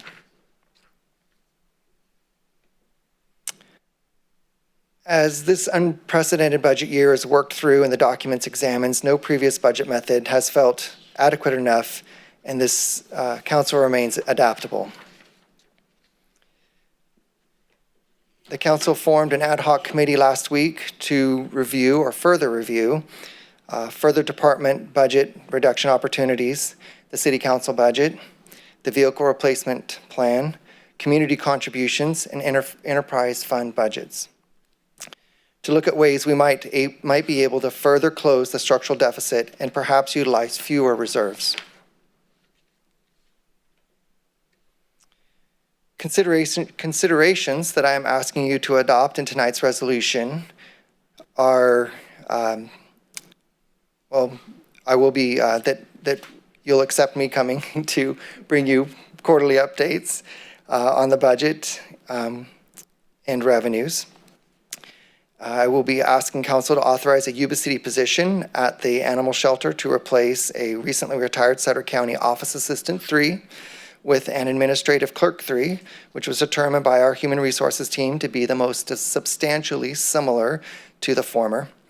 It is Yuba City's role to hire for vacancies and replace Sutter County employees with ones from Yuba City as retirements and separations allow. And the total impact on the Yuba City budget, being a 70% member of the JPA, is an estimated reduction of $3,200. And this would be due to salary savings. The coming election cost is not included yet in the budget document and is estimated to be $60,000, but this will depend on how many items we end up with on the ballot. So I'm viewing that as more of a kind of a maximum number. Speaking to Terrell Locke, she says it could be as low as 30,000, but we don't really know yet. We are typically not invoiced for the election costs by Sutter County until the spring. So the election happens in November and we don't get an invoice until March typically. We have experienced greater legal services cost in recent years, and staff recommends increasing the legal services budget by $200,000 to $450,000 for the year. This figure is based on estimates from the current year, and we know the actual 1920 we will know the actual 1920 history by the first budget review in September, October. So with that, I'm able to answer your questions. Or take the questions. I don't have any questions, but I would like to make a comment on the ad hoc committee after fellow council people ask their questions. All right. Are we opening up to the public first, Mayor, or do you want If you have a question, go ahead. There's no specific, we don't have to. I thank you so much for having, I do support the implementation and monitoring and reassessment. I think that that's really important. So are we planning to have these updates like in October or in January or just October? Is there any thought about that? So quarterly, I plan to come to you quarterly, which was always is always the practice of the finance department. So you would expect to have a review of in September, October anyway, but we'll be paying special attention to really focusing on what's changed revenue in the revenue picture. And then we'll be looking for further recommendations or amendments brought forth by the City Council Ad Hoc Committee. Okay. And then there would be another opportunity for me to come to you in maybe the January timeframe. And then we'll get into, again, the budget season. And so we always are before you for the budget season to give you an update on where we are. Okay. Okay. So maybe it'll have more clarification with the ad hoc committee and that you're going to provide Mayor Boomgarden. But and based on the report, the staff reporting, some of the potential recommendations, and I just want to outline some of the areas that I do support. And I do support the removing of the vehicle replacement plan and using some of the healthy city reserves. I struggle with the 2.5 reduction that we decide to do. I know that it's necessary, but it's one of those things that tugs at your heart because you know it's impacting members of our city community and the people that provide the services. I am supportive of the police department recruitment position and remain funded. The drawdown, I continue to be supportive of that. The purchase of the 125 police motorcycle through the vehicle replacement plan, I'm supportive of that and some future recommendations. And I look forward to the ad hoc committee of what you're gonna hopefully help us as these decisions come along and as we work through this. I just want to thank Spencer and Lynn because this has been not a typical year with the budget as it was. Even last year was not a typical year, but we had more of an ask for your time, your patience, your expertise. And I just want to recognize your leadership and thank you for doing what you're doing in these very challenging times. And both of you, and talking with you, Spencer, you've been completely open-minded and having conversations, navigating the changes and helping me become familiar with areas that I wasn't and how this whole process worked out. So I want to say thank you for that work, both of you, and for the rest of your teams. So thank you so much. Good. All right, public comment? And I'm going to step back in for a second. Yes, we received 4 so far. All right. The first one I'll read is from Phil Traynor. Honorable Mayor Sean Harris and council persons. Dear Mayor Harris, the council meeting of June 9, 2020 evaluated the present conditions facing our city. Unfortunately, the public are restrained from attending such meetings due to COVID-19 virus and its consequences. Your council and the city staff acknowledge that a reduction must be made in salaries and material costs. However, it would benefit both the city and more especially the citizens if the various city unions and city executives would come together with offers as to how they might help through this pandemic. The public, through the local and national telecasters, are aware of the problems that might be encountered due to union contracts. However, we believe all Yuba City employees and their unions will rise to the occasion and tighten their belts to the same extent as the general public. Ms. Langley bears our total sympathy. She accepted the city manager's position, probably not realizing the job has no resolution. She answers to your board while keeping the various departments intact. For that, she deserves the city's thanks. We ask the council to explain further the disposition of the wastewater and water department's funds. Water Department PowerPoint show has salary and benefit at $3.2 million annually. Materials, etc. Okay. Yeah, you guys have copies of this. I'm not sure what he's asking, but what was overlooked was the revenue stream from these two departments. The public has the right to know how these accounts are reconciled. Moreover, how was the excesses from these accounts dispensed with over the past 5 years?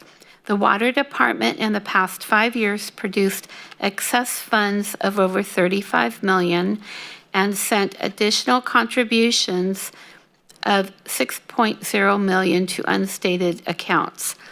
I cannot say anything about the wastewater as our domicile is on a septic system.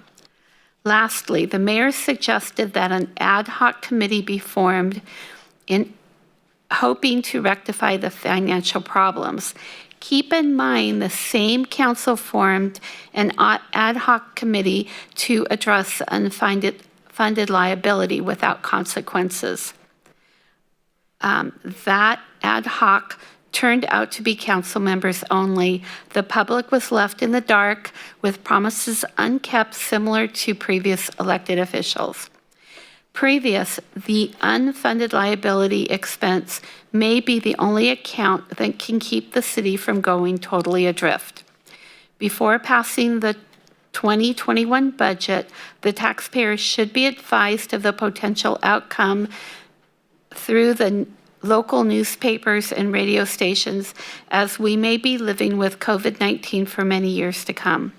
May we have your immediate response to this letter, hoping it can be read in the 5 minutes allocated to the public's input. This is Phil Trainer of Yuba City. All right. We talked about this before, at least Diana and I did. We have a little bit to elaborate on for Phil on this. Yes, Spencer is going to provide some responses to Mr. Trainer's questions. All right, thanks. Sure. So my responses are focused more on the water and wastewater portion. Just looking through Phil's number or Mr. Trainer's numbers and the amounts, I came up with to his first point. He says 5 years of excess funds.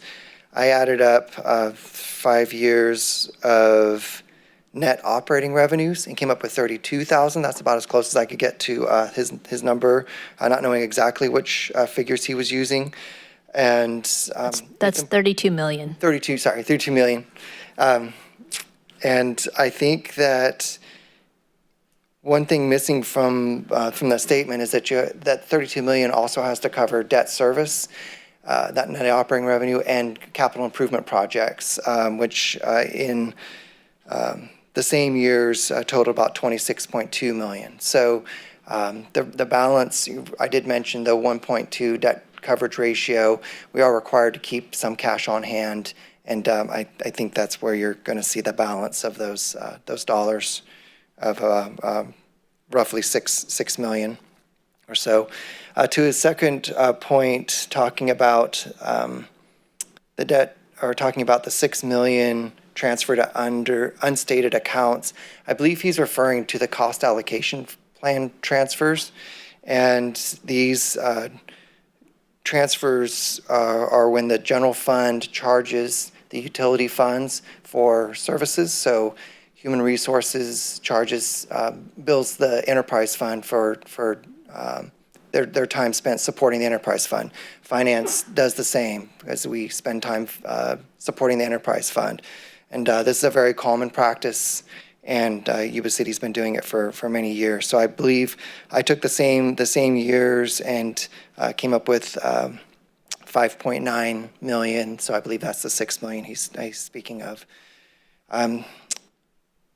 If he's implying in his letter that there are revenues or profits that should be, spread around, I will say that each fund and fund accounting is a closed loop, and we can't just share profits from the enterprise fund to help cover any deficiencies of the general fund. So I think that's a very important point to make when we're talking about net revenues and cash on hand in the enterprise funds, that the funds can't cross, the monies can't cross. Those are separate checkbooks accounted for separately. So that was the best I could do on that. Hope that helps.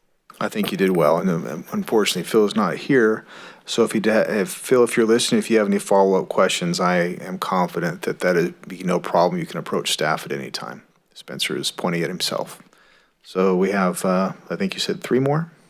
Yes. All right. Okay, this next one's divest from Yuba City Police Department, presentation made by Lisa Rojas Pilato and other members from the Grassroots Organization of Equity for Yuba City. Defund police equals divest from police funds to invest in community-based public safety programs. Invest in mental health and wellness, housing, education, community centers, and healthcare. Divest in the militarization of police, in the use of police for mental health crisis, in the use of police for homelessness, in the cooperation with federal immigration enforcement agents and police officers in school. Invest in social workers and healthcare workers and facilities to address mental health crisis and homelessness, and invest in school psychologists, not school policemen. Based on my conversation with the Yuba City Police Chief Rob Landon, the Yuba City Police Department adheres to California's high standard for police training. By this logic, the Yuba City Police Department and San Francisco Police Department adhere to the same standards. According to Los Angeles Times, San Francisco police officers will be replaced with trained, unarmed professionals to respond to calls for help on non-criminal matters involving mental health, the homeless, school discipline, and neighbor disputes. Therefore, Yuba City should also move towards less policing and more community-led programs. Help would be more specifically trained to help the community. Yuba City highly needs investment in their communities. Data reflects Yuba City as a diverse community, or diverse city with diverse communities. Focus your attention on the local column.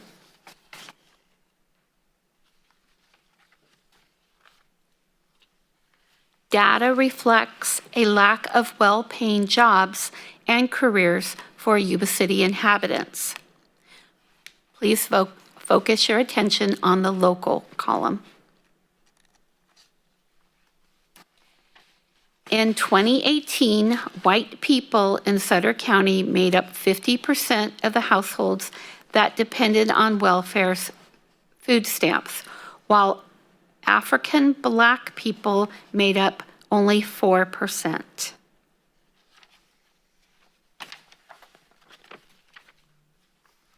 Data reflects a lack of support for Yuba City inhabitants' education. Again, please focus your attention on the local column.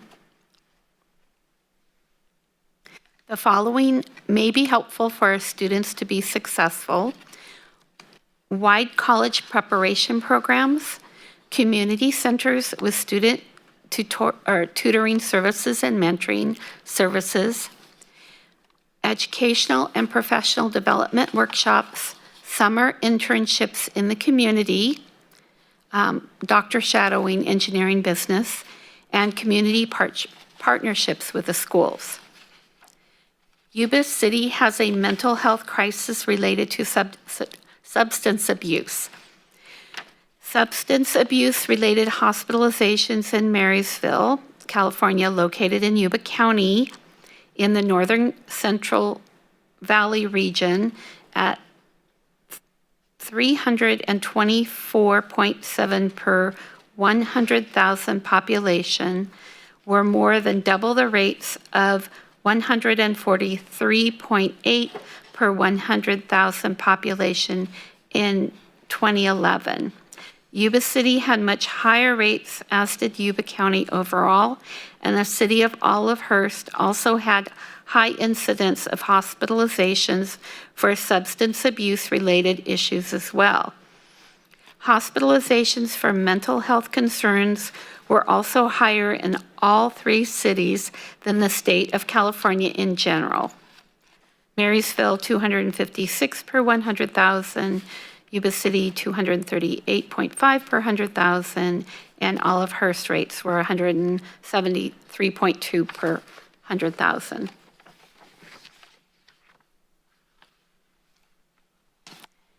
And this shows, this is where Yuba City could be tomorrow with action today.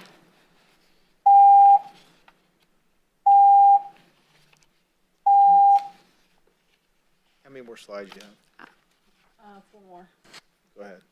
Okay. Yuba City should build community centers for the following communities: Black people, LGBTQ and people, Native American people, Asian people, Latin, I think she means Latino people, youth, women, undocumented people, people with mental illnesses, and homeless people. Urban planning ethics always ask the neighborhood if they are okay with building a community center in their backyard. Idea, build a 5-story building where the old Kmart used to be and dedicate each floor for additional community. Immediate actions the council can take. Host a public hearing where you hear the community's input on divesting and investing police funds. Create a city council committee for equality, diversity, and inclusion with members from the community. Motion to table agenda item 9, adoption of the City of Yuba City's fiscal year 2021 operating and capital budgets and fiscal year 2021 appropriations limit until a proper public hearing is hosted. Acknowledgements of the resources that helped me in Yuba City, Sutter County. I did not pull myself up from my own bootstraps. I received the help of countless people. I recognize the spaces in which I took were limited. Thus, I want to see expansive programs that reach the communities that most need it. To build equality is what the city needs. And an update she sent is the petition named Call to Action Defund Yuba City Police Department has 412 signatures. Last time she checked at 5:58 p.m. today. That is 412 voters and taxpayers.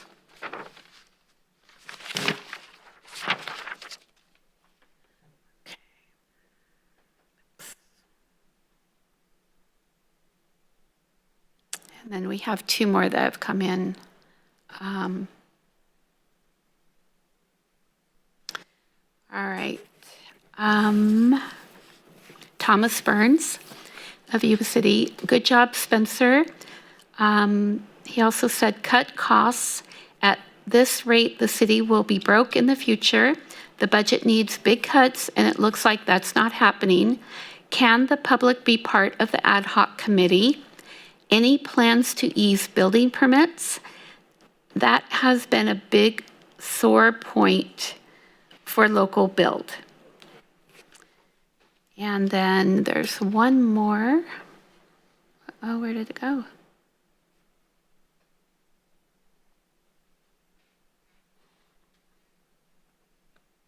All right. I took a picture of it, so let me read it real quick. Not sure where that went on our thing. Sorry. Okay. Oh, actually, I'm sorry. The last one that I read, at this rate, the city will be broke, that was from Civic. Thomas Burns was just to cut costs. So Civic was the one that said at this rate, the city will be broke in the future. The budget needs big cuts, and it looks like that's not happening. Can the public be part of the ad hoc committee?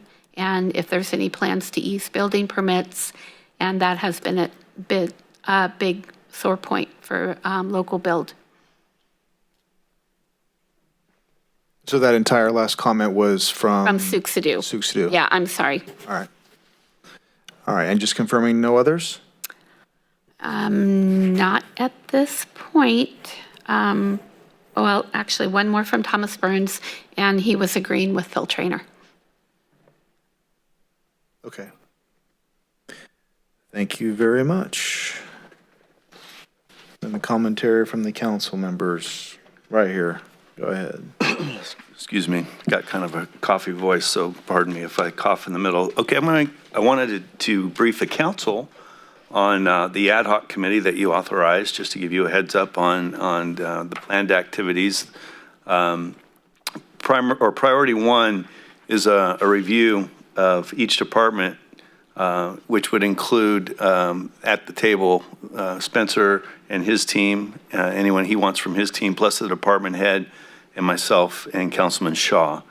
I think that with that group, we can take a look at the budget, partner, and I emphasize the word partner, with the department heads in an effort to see where there might be some additional funds available to deal with some of the deficit. The only department that I do not see us meeting with is Mr. Moody's department, based upon our actions at the previous meeting of not wanting to cut any of that. It's important that we as a city council lead by example, so that will be an emphasis of the ad hoc committee. But I think it's most important to understand that whatever the ad hoc committee comes up with in partnership with the department heads and with specifically with finance would be brought back to the council for review and comment and potential approval. So I don't want anyone to think that this ad hoc committee is working out there on their own. It will come back here and we will be able to consider whatever's being proposed and take a look at it. The second priority, and it does not need as immediate attention, even though I think it's a sore spot, for me anyway, and others it sounds like, is the vehicle replacement fund. So the vehicle replacement fund will take a second billing to the ad hoc committee's work in regards to the current budget. I think everyone agrees that that particular fund mechanism is in need of review and potential revampment. I know that staff has already begun to look at that, which I greatly appreciate. Finding out what others are doing, that's always is always worthwhile. There was a comment.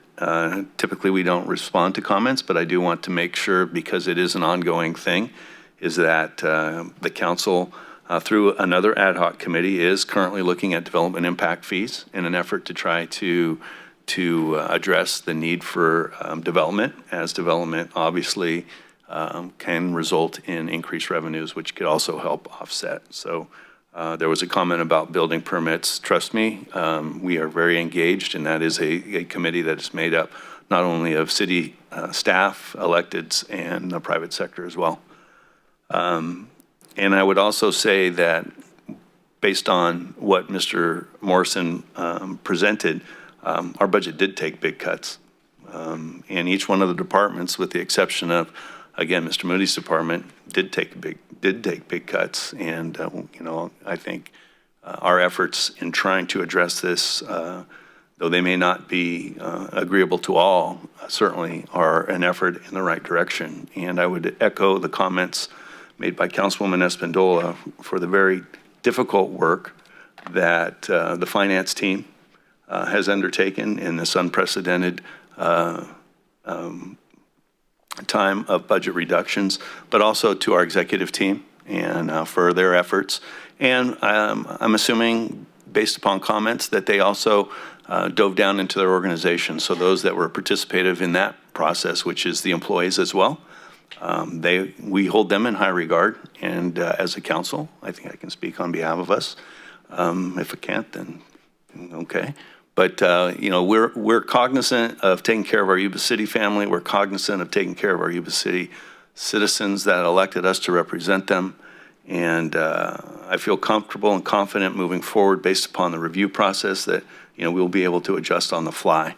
And with that, I'll be happy to address any questions on the council on the ad hoc committee or the vehicle replacement fund and our work, therefore. I know we're looking forward to some, you guys are going to do a lot of hard work anticipated, I'm sure. And so I thank you all and all of you in advance for that and appreciate the summary of what's ahead. Thank you very much. Anybody have anything else? Yeah, it sounds really good. Thank you for giving that outline and It's support encouraging. work. Thanks. Despite everything.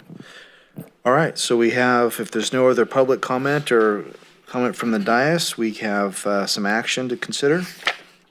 A, B, and C. Through the mayor? Yep.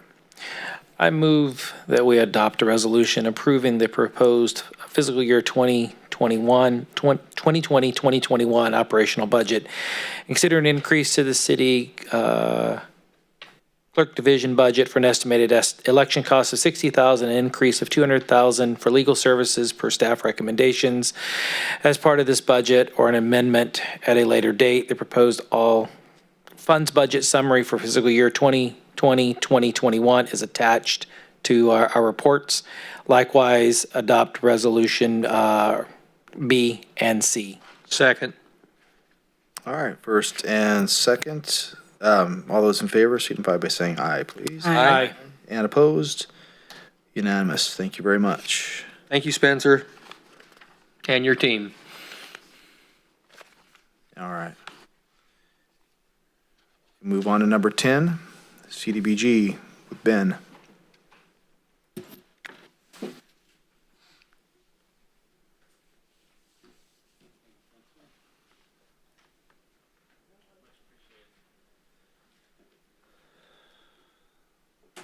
All right. So good evening, City Council, Mayor, members of the City Council. So the item before you tonight is in regards to CDBG, so Community Development Block Grant Funds. So bear with me a little bit. I've recently trying to work on becoming an expert in this. And so, but thankfully I have a great staff with Ms. Jaspreet Kaur, who's helped me put together these multiple plans and then also work through the public process and allocation process to come up to speed with that. So we'll start with this. So the item before you is really in regards to administering the city's CDBG program and determining the 2021 funding allocation amounts through conducting a public hearing to finalize the submittal of a new 2024 consolidated plan with an accompanying annual action plan with a required analysis of impediments for fair housing choice study with the plan. And so a little background, the city is considered an entitlement jurisdiction through HUD, historically receiving annual allocations through CDBG. But lately it's been about 666,000 this year. And so the CDBG program intent is to provide decent housing, a suitable living environment, expand economic opportunities for low to moderate income persons. And so here's a quick table of what that means for low moderate income persons. It's based off this HUD website for our MSA, the Metropolitan Statistical Area. And so what that means is the low moderate, you're making less than $36,000 a year for an individual. So with the administration of the CDBG program, HUD requires the completion of a 5-year consolidated plan. With this fiscal year being the time for the new, with 2020 coming, basically as of July 1st, we're required to have a new 5-year plan. This plan mirrors the past plan. There hasn't been a significant change in priorities for the city from the consolidated plan previously, but it's basically time to update to meet any new federal requirements, HUD requirements, and then also to start that public process to get input from the different from public interested parties, et cetera, to have input for that plan. And then the annual allocation of the CDBG revenue is supposed to mirror those priorities of this consolidated plan.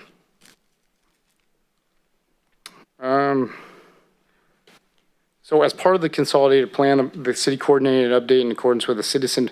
So in addition to these plans, there's an actual citizen participation plan in place by the city with approval from HUD regarding those specific outreach efforts pertaining to CDBG.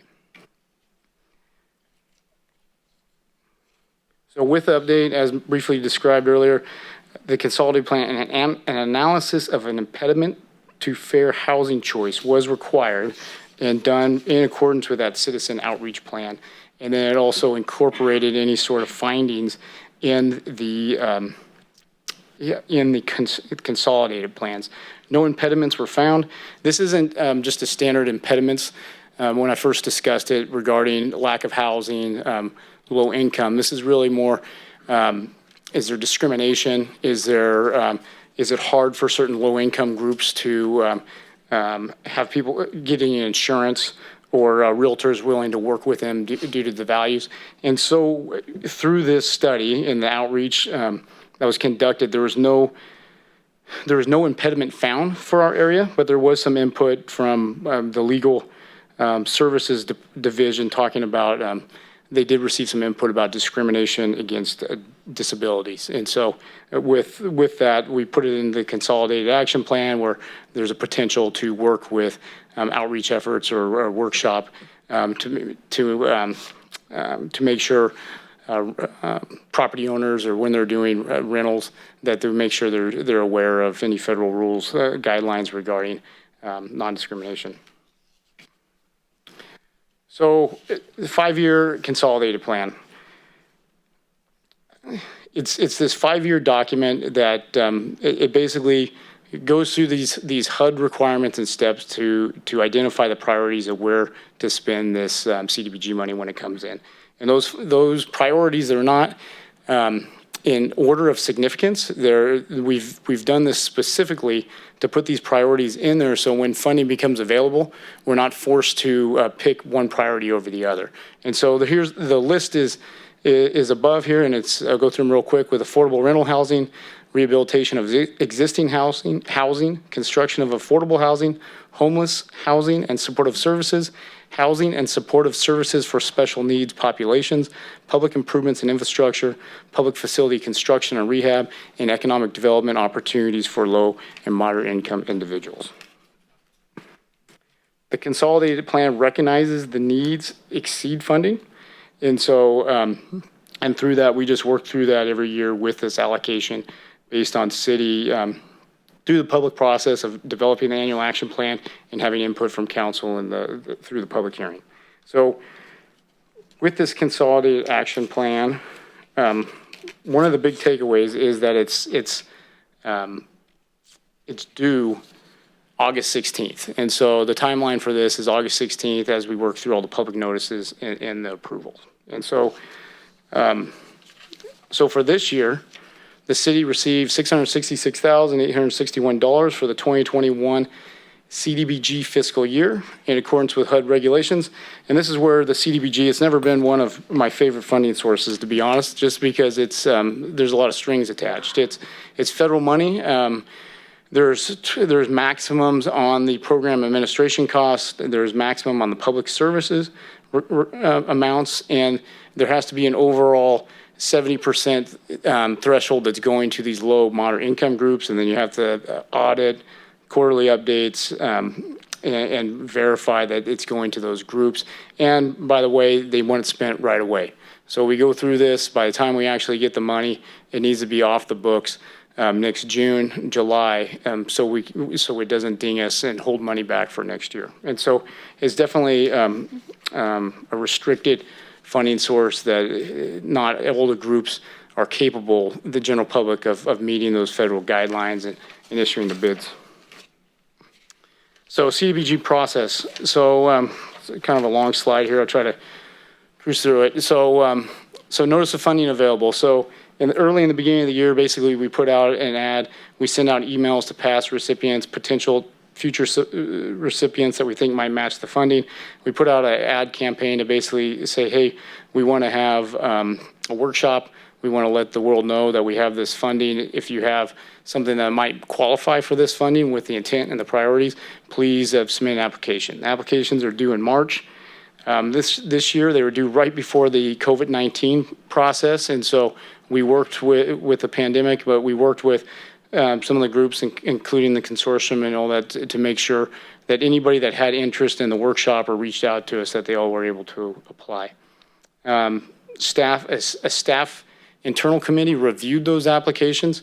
It was comprised of our CDBG consultant, Stewart Consulting, finance department, and I don't know if we have public works staff there or not. And then we also have, I was maybe wearing half public works hat when I was there, and also with the development services team. So through that, we prepared a draft consolidated plan, including this annual action plan. And then to proceed through the steps, then you issue a 30-day public notice, which was May 15th. And then we're here right now on this bullet, council review and approval of the consolidated plan, annual action plan. And so I want to stress that tonight, the annual action plan, it's really a public hearing for public input and for council direction. We understand that there has been priority changes since February, just with funding requests from different agencies and and through the pandemic. And so this is the opportunity today to really look into that and modify it if we need to. Future processes is submit the application, supporting documents to HUD for approval, with the intent to hit the August 16th date. And then staff then administers the program to meet funding requirements and deadlines. Here's a quick snapshot of what the allocation plan funding amount is for this year, and then I'll go through each one item by item. And so the first one, city staff admin cap. So historically, we've charged the maximum 20% off the top. And that comes basically, what we're doing is we're setting that aside for city staff, that basically it pays for our consultant, my time, Ms. Cora's time, and anybody that's working on from the city for CDBG related functions, and how that funnels into our internal services. And so with that, we recognize that some years we don't get to the max, particularly last year. And so with that, what happens is historically we then roll that remaining balance into the allocation for next year, depending on how we use that. So right now, 20%, $133,000. Sutter Yuba Homeless Consortium. And so through the consortium last year, we basically provided, last year we provided the consortium $48,000 and then Sutter County $48,000. Due to the reporting requirements and just the way the auditing and the way the funds roll out through HUD and to comply with everything, and then how the emergency shelter, the Better Way, was operating. It was through discussions with the consortium and their representatives. It seemed more efficient to basically just give the money straight to the consortium, and then they're going to sub-allocate it out to the county. And so the county, the emergency shelter operation is receiving $51,000 of that $100,000 as a sub-recipient of the $100,000. And so the $100,000, it's technically $100,029 if you hit the 15% cap. We rounded it off, but there's not any more. We've hit that cap for the public service category. So we've basically told the consortium for homelessness needs that you've hit our full allocation amount. And so then you get into the programs or the projects, is like we like to say. And so we received applications for Freed in the amount of $25,000, which is a little bit more than last year. They've received $15,000. I believe historically it was around that $15,000 amount. And so this year they bumped it up with the intent that they're going to take over a program that the city used to be administered through the Senior Center for Senior Handyman Services. And so Freed basically is going to provide that minor home improvements to disabled and senior citizens.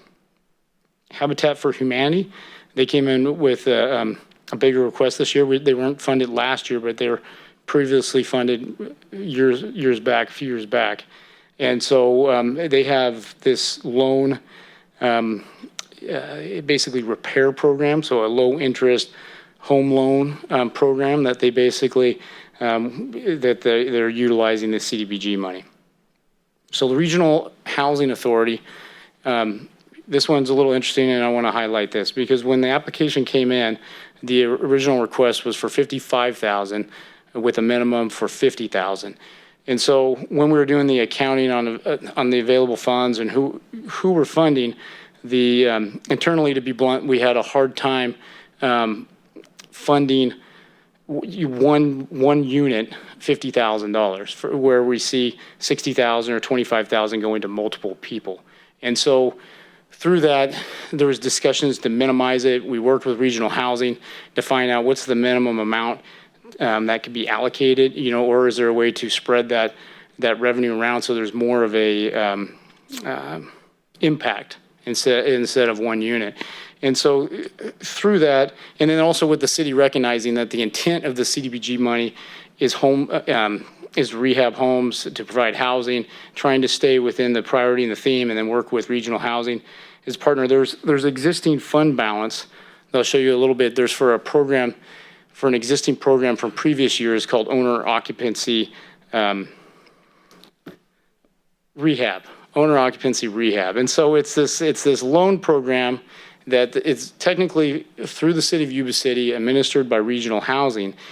And but there's a lot of guidelines you have to follow, and there's been a real drop in that. It's real similar to the Habitat for Humanity program, but it's administered through RHA, and there's been a real drop with the COVID-19, and then just being able to follow those stipulations also. So with this funding being so critical to get off the books in a timely manner, what the proposal was to allocate them $25,000 and then shift $25,000 of money that's on the books to fund the full $50,000 request. So, and then City of Yuba City Maple Park, $100,000, that was the request, and we funded it. And then City of Yuba City ADA improvements, a personal favorite of mine regarding the ADA requirement updates. And with that, it was funded. It was decreased in funding for those that remember last year to about $140 to help with the Kingwood, Regional Housing Kingwood apartment roofs. And so with this year, with the balance, I put it into the ADA, the infrastructure improvements for those low-income areas to make up for some of the loss last year and then the available amount. And so here's a quick slide. It's hard to read regarding CDBG accounting. And so on there, this is what we have carryover that's currently on the books. And you'll see the administration carryover. You'll see the allotment from this year. You'll see this Yuba City Senior Center that hasn't closed out yet. And then adjacent to it are the balances. And so some of the highlights here, for me, when I'm looking through this, is that the administration budget, we're getting a big balance. We need to figure out how to shift that and allocate that soon. And then also we need to, with the owner-occupied rehab, that's starting to get a bigger balance that we need to get off the books because it's starting to carry over. And so, so with that, we talked to Regional Housing Authority. They have one loan pending, and sometimes one loan for rehab knocks out a big chunk of it, so we don't want to totally wipe it clean. But at the same time, we looked at that as maybe the opportunity to, with the intent being owner-occupied rehab, shift that over for the 25 this year for the remainder of Richland Housing. Okay, so there's been a lot of talk too about pandemic and then stimulus funds. And so through the CARES Act, the city received $392,000 of CDBG CV funds that were specifically distributed through this formula allocation through the CDBG program. And so, so they gave us a stimulus, but they made it really hard to use. Is to be blunt, is what they did. And so, so through that, it needs to follow all of these CDBG program or guidelines regarding the 70% threshold to the low income moderate. It needs to, and then that real stipulation is it needs now to be specifically accountable to COVID-19 pandemic.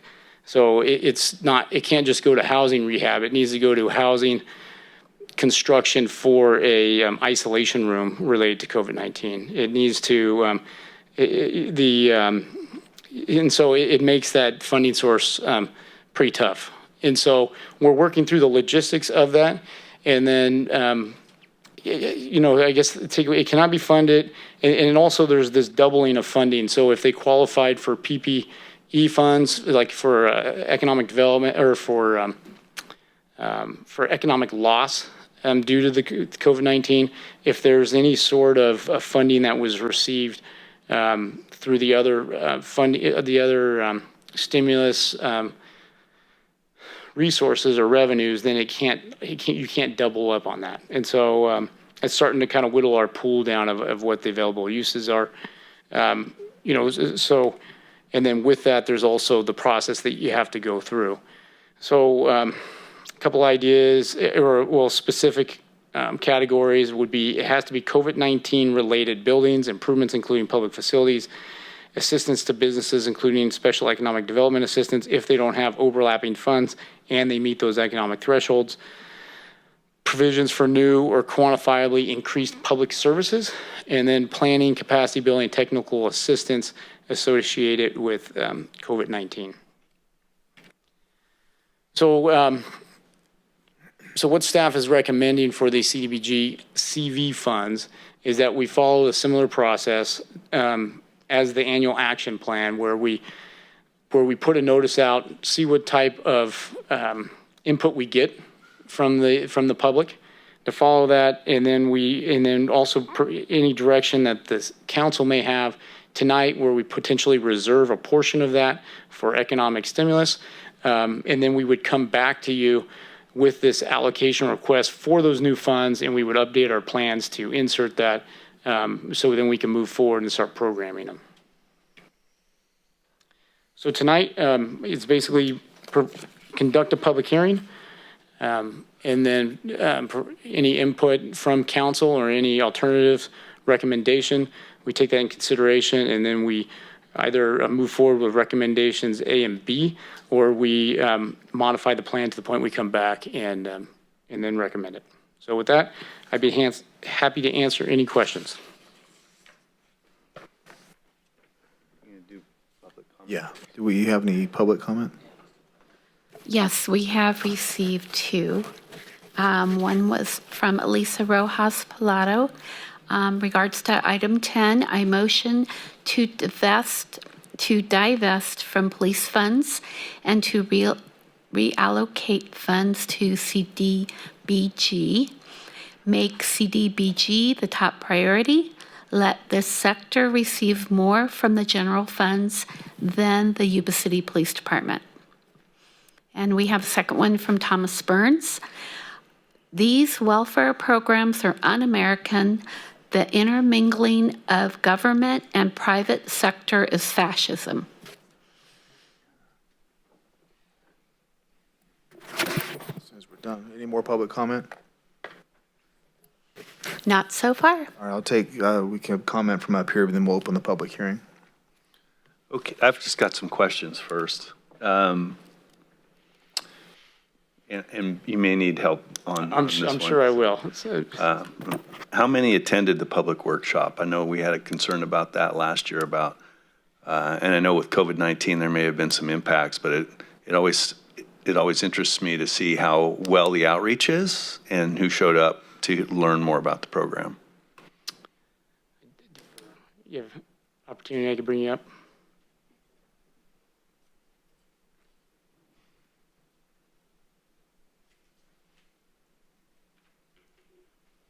So the public outreach was in February, so it was right at the beginning. Good evening. So for our public workshop, we do typically receive the same individuals that come. Typically, it's Hands of Hope. We have our member from the Salvation Army. I believe he was there. I can definitely come back to you with the exact individuals. We do have a check-in, but we did also have Terry Rayleigh from the consortium. We did have a member from Freed. So I would say about 3 to 4 organizations were there. Okay, thank you. Mm-hmm. Next question. She might want to hang around and help you. Again, this goes back a few years, but my understanding are public, and it seemed to bear out on the presentation, public safety facilities are eligible. So absolutely. And so, and that was one of the, especially with the COVID-19 funds that came in specifically, we were trying to figure out how to tie that in. Some of the concern, the immediate concern that came from me was with it having to be built within a year and then only issuing $392,000, it doesn't go very far towards public improvements that you have to specifically say are warranted for COVID-19. So if we wanted to build a new isolation room, the concern was I got 392, but it might cost me $1 million. But it's definitely when we go out for that request for funding, I definitely want to push on the city departments and to say any ideas, we're open. You know, anything from IT to provide additional teleworking communications, anything that we could tie to that accounting is definitely open.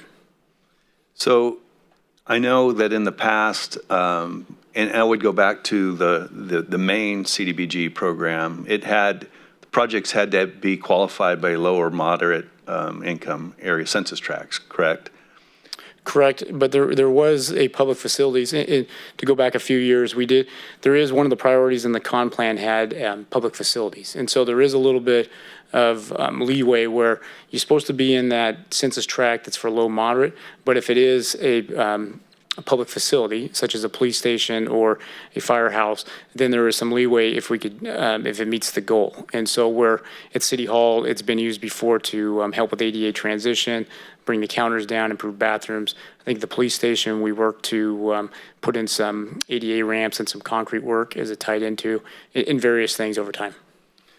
So I do know there are some public safety facilities that have big plans on them, but there's also some immediate needs. Were any of those brought forward in this process for the regular CDBG funding? They were not. Okay. Second, or last question for me is, can we amend it sounds like you're wanting us to approve a 5-year plan through 2020 through 2024. Can we amend that plan at any time? Or is once we approve it, is it solid? I'll defer. I knew she'd be back.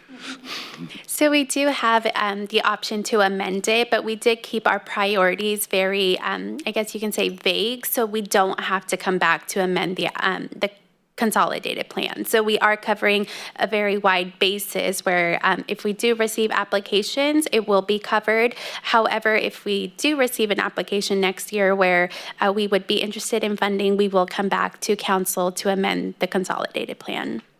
So when, either one of you, when you're looking at the funding and you come to us for approval, so I understand we still have a check and a balance, what are you using as far as priority criteria?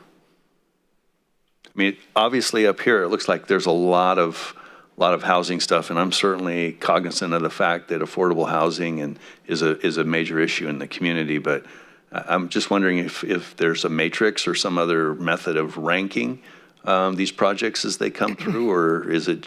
Well, I would say, from my experience, that most of the time the applicants get funded because there has been such a minimal amount of applications come in that there is a real effort to work to fund those applications, because most of the time they are, they meet the goals of the program as far as rehabbing low income for free or Habitat for Humanity. And so there's been a real effort to fund those applications, and then the remainder would then go based on the priority of what's been submitted, with Public Works submitting regularly, I believe since some of the early 2000s lawsuits regarding accessibility. They've been putting in a standard application for that amount of money. And so that's typically one of the first programs that gets hedged in order to meet the other program needs that they've requested. So I guess if I hear you correctly, there really isn't. Well, I mean, so there's overall goals that are real vague that we just talked about. That Okay. You could hit them real easy. You got, there's a need that's a lot bigger than the resources. And so anything to do with homelessness, anything to do with housing for low income, anything to do with infrastructure improvements, and with the City of Yuba City's census tract, it's really easy to hit on a lot of those. And so through that application process, we receive Regional Housing Authority, FREED. They've been the power users for the applications that come in, and then the remainder going to the parks over the last few years, and then also to the ADA over the last decade.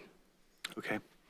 I think that, for council concern or consideration, that is I think we have some internal needs that are probably qualify for some of this beyond just the ADA stuff in regards to some of our public safety facilities. I'm keenly aware of one instance right now that, maybe it's going to take us a year to get into that planning cycle or that project cycle, but I would like to see us spread some of that money out to public safety as well. We have some pretty strong needs in some of these facilities. That is definitely in your purview, and also at the council's priority. And so, so with that, it's the only thing is that it is a difficult funding source, and it needs to be administered timely and correctly. And I know our team can do that, but it's tough to put it into a general slush account. If it's tied directly to we're going to fix the roof, at Fire Station 5, and then move forward with that. But we could definitely work through that based on priority. I would say that, that's not your task necessarily to come up with those projects, and I'll call them shovel-ready projects. It's the department heads that have the needs to bring that forward to you. And I would task each department in that respect.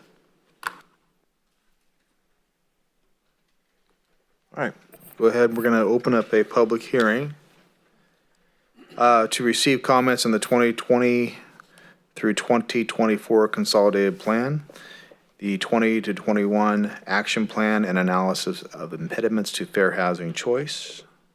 Public hearing is open. We have anything by chance? No, we have not. All right. Seeing no public comment, we will close it. And now we have a potential action item. Through the mayor, Vice Mayor, I just wanted to add, I think in the presentation for one of the questions that you were asking about the priorities of the funding, I'm familiar with the funding because I've been utilizing it for quite a while. It is quite intense in reporting for this particular funding source.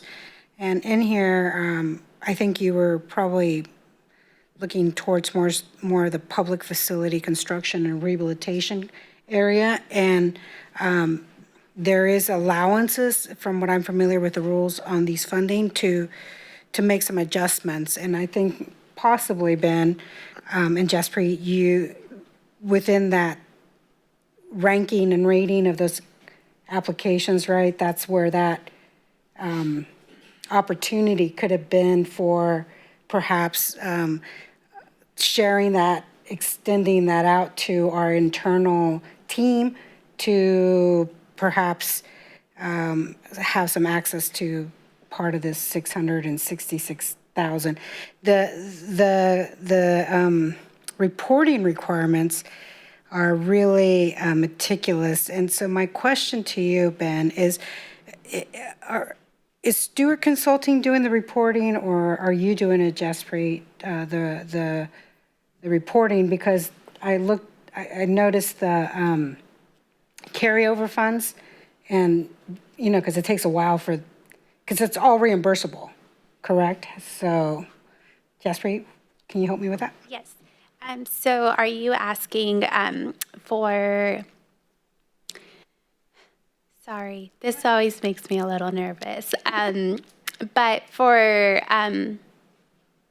if you could please repeat your question. No problem, no problem.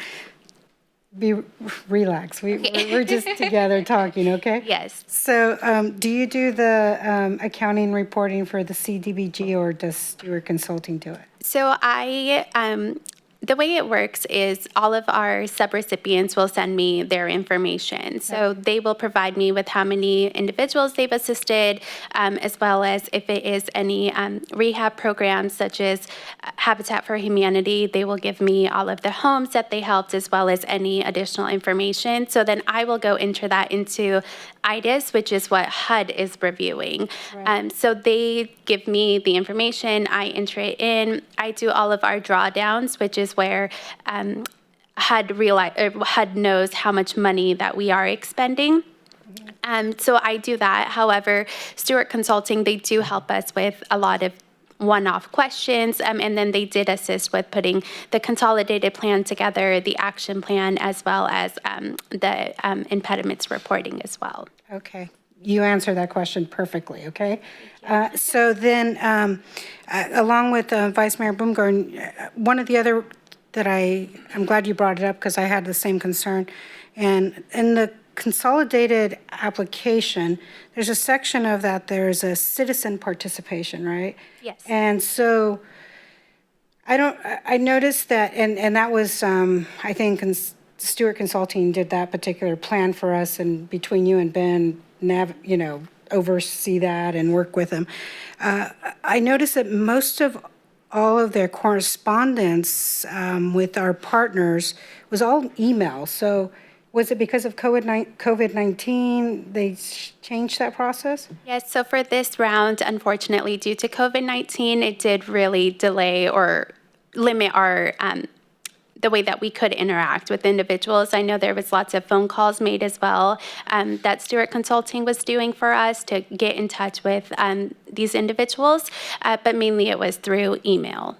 Okay. Yeah. So that clarifies that, because that's why that changed. Because normally it's like in a group or they invite, I believe, right? Yeah, so we did have the workshops that were held. There was one in November, then we had another one held in February, and then we did have our internal committee review the applications via a virtual meeting as well due to COVID-19. So we did have a chance to meet them, but the remainder of it, once the consolidated plan was put together, it was through emails or virtual meetings. Great. So you answered all those questions. I think with the CDBG, the COVID-19 CARES money, I would suggest to the council that perhaps if we could do a little bit more planning on that particular money and help make that decision, and possibly not make that decision on that money now. But there's also some of that carryover funds. Are those carryover funds obligated to the same exact projects, or is there an allowance to change the direction of that carryover fund because we're modifying it? There's a modification. So with the COVID-19, there is no cap on the public services, so there is no 15% cap, which is amazing. But so for the carryover with our regular CDBG funding, it will have to remain within those caps only for our administration costs, so that's the 20%, and then public services at 15%. But if we were to move over, let's just use our admin funding from this year, we could use that towards another project as long as it's not for the public services. For the CDBG CV funding, that is primarily for the COVID-19 response and prevention. But we could utilize that 300 and something thousand on one project if the council agreed. Yes, that is correct. Right? It's an yes. option. Man, you are good at this. Oh, thank you. You are really good. And Ben, you did excellent for that quick cliff note. You did great. Okay? Because knowing that you didn't have that background, so I appreciate that. You did really well. That's all. I know what CDBG means now. Besides some sort of soup, right? Thanks.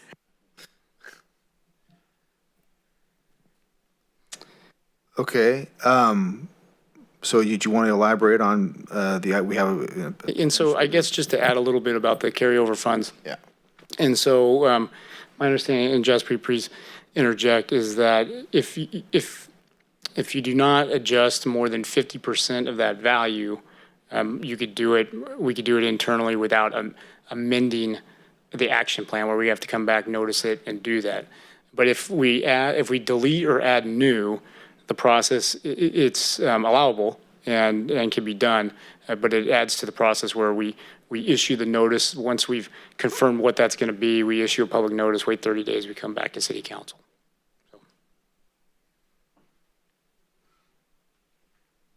Well, do we have interest in not voting on anything tonight and holding over, or which your What I was suggesting was the COVID-19 part of COVID-19 it. Yeah, but the other is I'm okay. ready to vote if the council is. And I don't think the COVID-19 is even indicated in this part. And so I want to make sure I clarify on that too. With the COVID-19, without us doing the public notice, working through that workshop, hearing any input, we will have to come back with an amended annual action plan. They give us more time past the August 16th date. I believe they give us another year to figure out the allocation. So right now it's either both or none, is what you're saying? So right now we'd like to get direction on the standard CDBG funding. Okay. Well, either we change that and we come back and approve it, and then we'll come back with, once we work through all the processes, come back with the COVID-19 CDBG. So right now, if we're going to, I'm sorry. So if we're going to go forward minus the CV part, we can go forward. It is necessary for resolution or just for us to tell you to move forward with your plan? So in order to go forward tonight with approval of the recommendations, council would need to agree with this allocation. Should council substantially, should council decide there's other priorities or there's been other requests or needs, then which substantially change these, then I would recommend we put that on hold, provide me direction tonight, and then we'll work through updating this allocation request, and then we'll notice it, come back to you at a meeting late July. Okay. All right. Is what we're pushing in, or it'd be in right before August, I think by the 30-day notice, we push for it. I think you wanted to talk. Yeah, no, just real quick. I know that in the just approved budget, there was funding identified as being funded by CDBG. So we've approved a budget that I think has funding sources through CDBG, correct? With the timing, with the budget going in February, March, we do try to give a heads up to those departments so they could accurately do that. But has it changed in the past? It does change in the past. Just wanted to make sure that if we do something different here, it may have an impact on the budget that we just approved. Yeah. I'd also like to add one point, is that since the time that we prepared the capital improvement program and when the applications were due for this program, we have 2 projects related to fire. One being at Fire Station 1, there needs to be a repair to the roof to install a foam roof over the existing roof. And we just got an estimate, if I'm trying to recall, a budget estimate of about $60,000. Then also so there's some dry rot at Fire Station 2 that needs to be repaired. That dollar amount is less. And so if I could ask Ben, in terms of what would the process be to be able to utilize rollover funds to fund those two projects, or what are our opportunities to address those two projects through CDBG, and could they be addressed through CDBG? So the rollover funds can be used. They could be reprogrammed. They can't go into the public service amount because you've hit that cap, but they can be deducted from the admin cost and then reprogrammed into projects. To use generally, the priorities for the program are they need to hit this. If I could show that they hit public improvements and infrastructure, I guess I'm a little bit hesitant on the spot to say a re-roof on a fire station hits the goals of CDBG. It is for public improvements. It is in the low income moderate threshold, but I would conservatively, I'd like to make a phone call to HUD tomorrow just to make sure that I dot my I's, cross my T's, that it doesn't throw us into some sort of accounting issue. But readily, it hits the priorities of the city's consolidated action plan. Is it the intent of the CDBG program? I think we had them here regarding housing, provide decent housing, a suitable living environment, expand economic opportunities. So they're trying to hit those matrices. Is definitely in our consolidated action plan. The argument is it a part of providing a suitable living environment and having that assurance with HUD so we don't get it taken away from us later on. I was long-winded, but I will check tomorrow. I think that's a safe answer. Okay. Am I good to go? You are. All right. Going back to, I was more concerned with this year's allocation, Mr. Moody, because in keeping with the intent of what we are supposed to be doing with CDBG, it should be benefiting the community, and it should be doing as much as we can for low to mod income housing and helping those residents. Where I struggle is with the RHA 50K period for one unit rehab. There's a pattern that we've had over the past several years with the regional housing that we're like a piggy bank.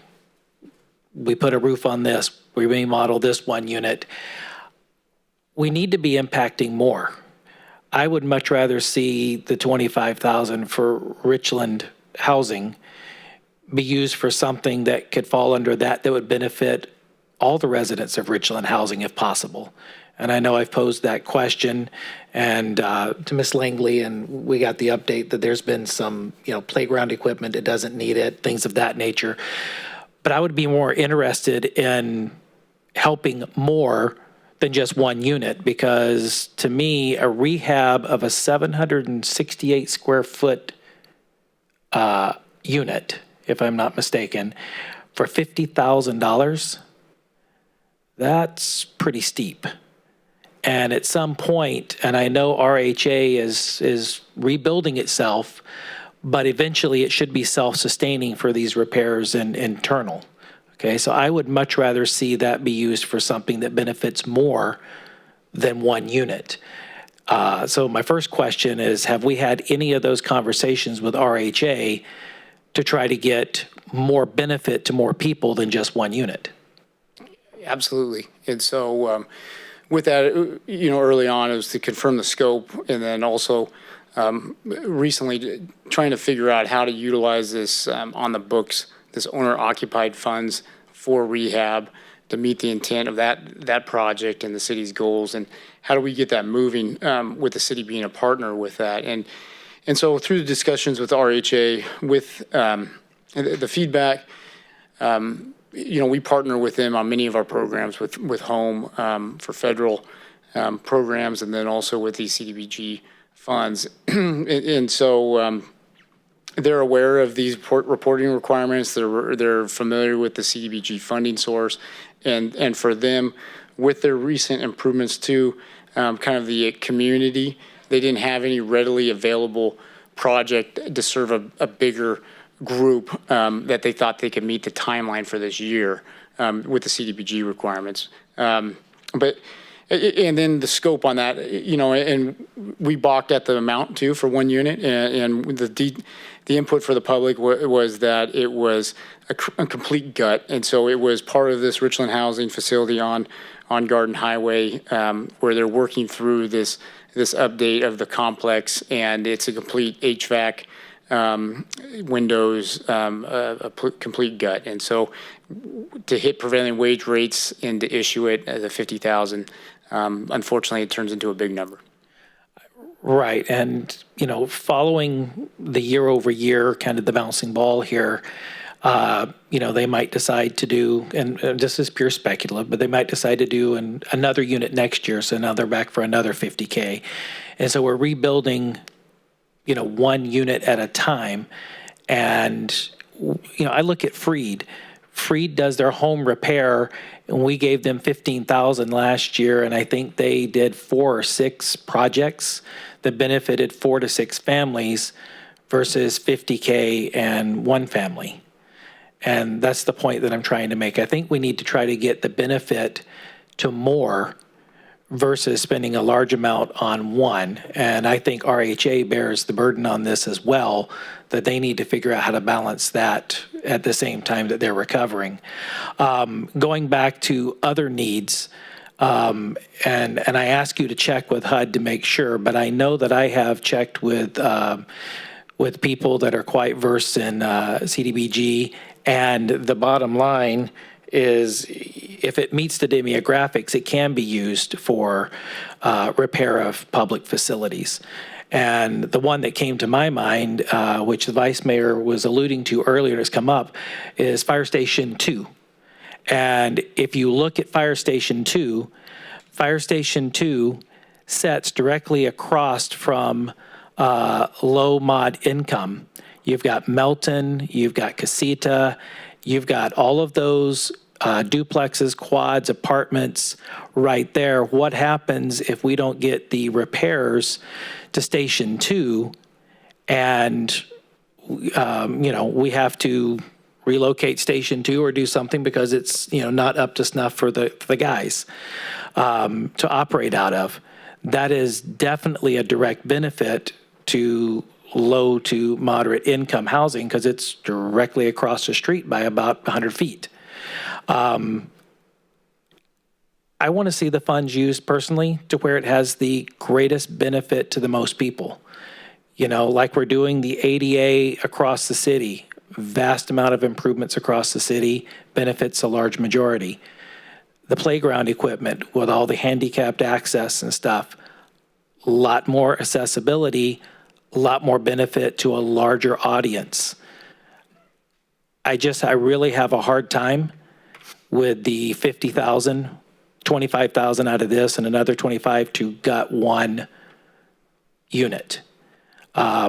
Personally, I would say if there's no alternative project that benefits more, I would ask that be reallocated to the improvements that is immediate needed. As Ms. Langley said, for Station 2, we have dry rot this got to, and it's less than 60 because that was the other. Do we have an exact dollar amount?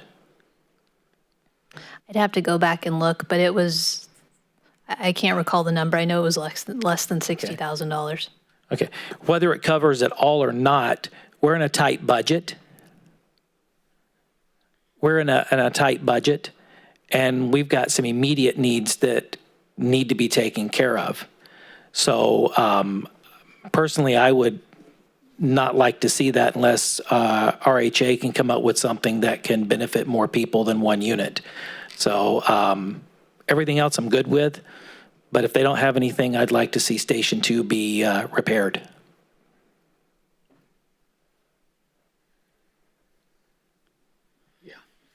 So I guess just to interject in with talking through some of the scenarios with the consultant in CDBG is that it sounds like council definitely has the purview to do that, with the caveat that the funding is ideally for housing. And so if not funded today, but maybe next year, then it's really an effort on my side that I need to get with regional housing as our housing partner to figure out a program. So there are some funds at some point, either through the city or through regional housing or one of these for housing.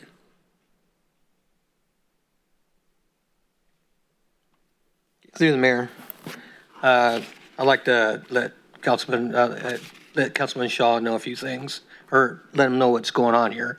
Yes, it is rich in housing. It's a 24-unit complex. It was built in 1962. So it's old and tuckered. And through the years, they do a unit at a time.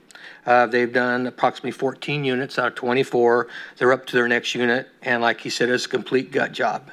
From the roof to the floor, everything's going to be in it new. Electrical, plumbing, everything's going to be in it new. Updated for handicap also. And the only reason why it's 50, and they do this every other year or so, they do this project, and through the years, and the only reason why this project is $50,000 is because it's prevailing wage. It's just the same thing that we go through, is why it's that. So if they're not able to do another unit and it sits vacant, then we're dealing with family that can be homeless. So it's just one family that cannot be housed. So the only downfall out of this, is the prevailing wage, and that's why it's that much.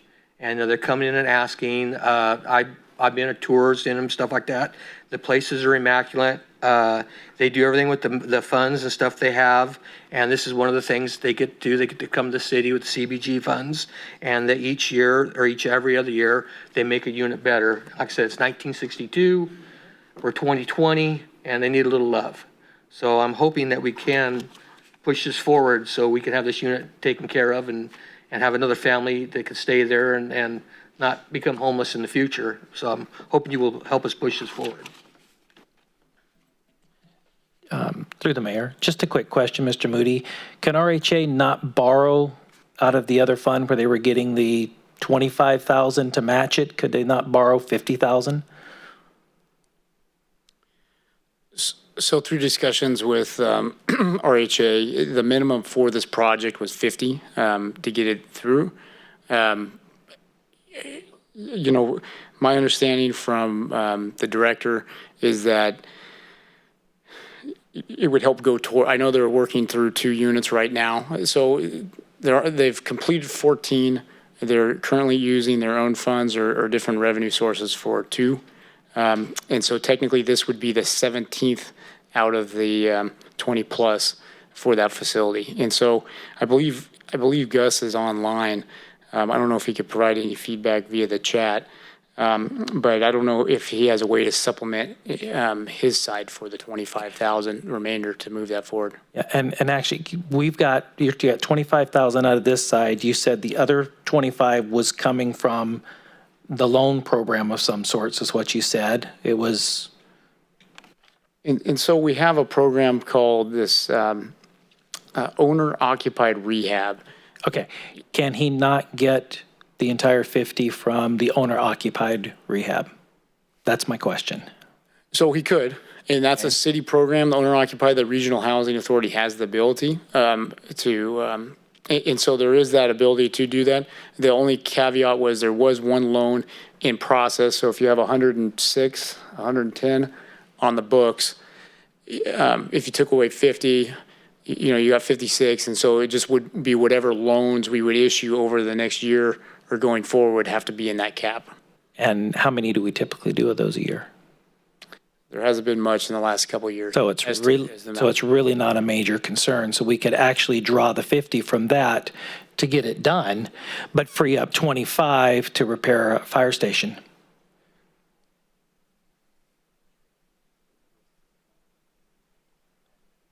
I think I asked the $1 million question. Yeah. So I guess the in a perfect world, we'd like to keep $75,000 in the program, and a typical loan is $30,000 to $40,000. But we're not in typical times, and you said there's very little activity. I personally have no problem loaning or out of that fund, the $50,000 to RHA to do the unit so that we can take care of a priority city facility so that it's a little safer than what it's been. We know that that's a disaster up there, basically. The whole thing needs to be rebuilt. So that would be my suggestion. Use the other funds for RHA to get them their 50 and use the 25 for public facilities for Station 2. Yeah, but we could use the COVID-19 $335,000 on the station also. Can't we? Well, he said there's some tricks to that. There may be some others, but for the immediate right now, this is the absolutes we know. Am I correct, Mr. Moody? Correct. Then that would be my suggestion, 50 from the other and reallocate the 25. That would be what I would offer up. That way we meet both needs.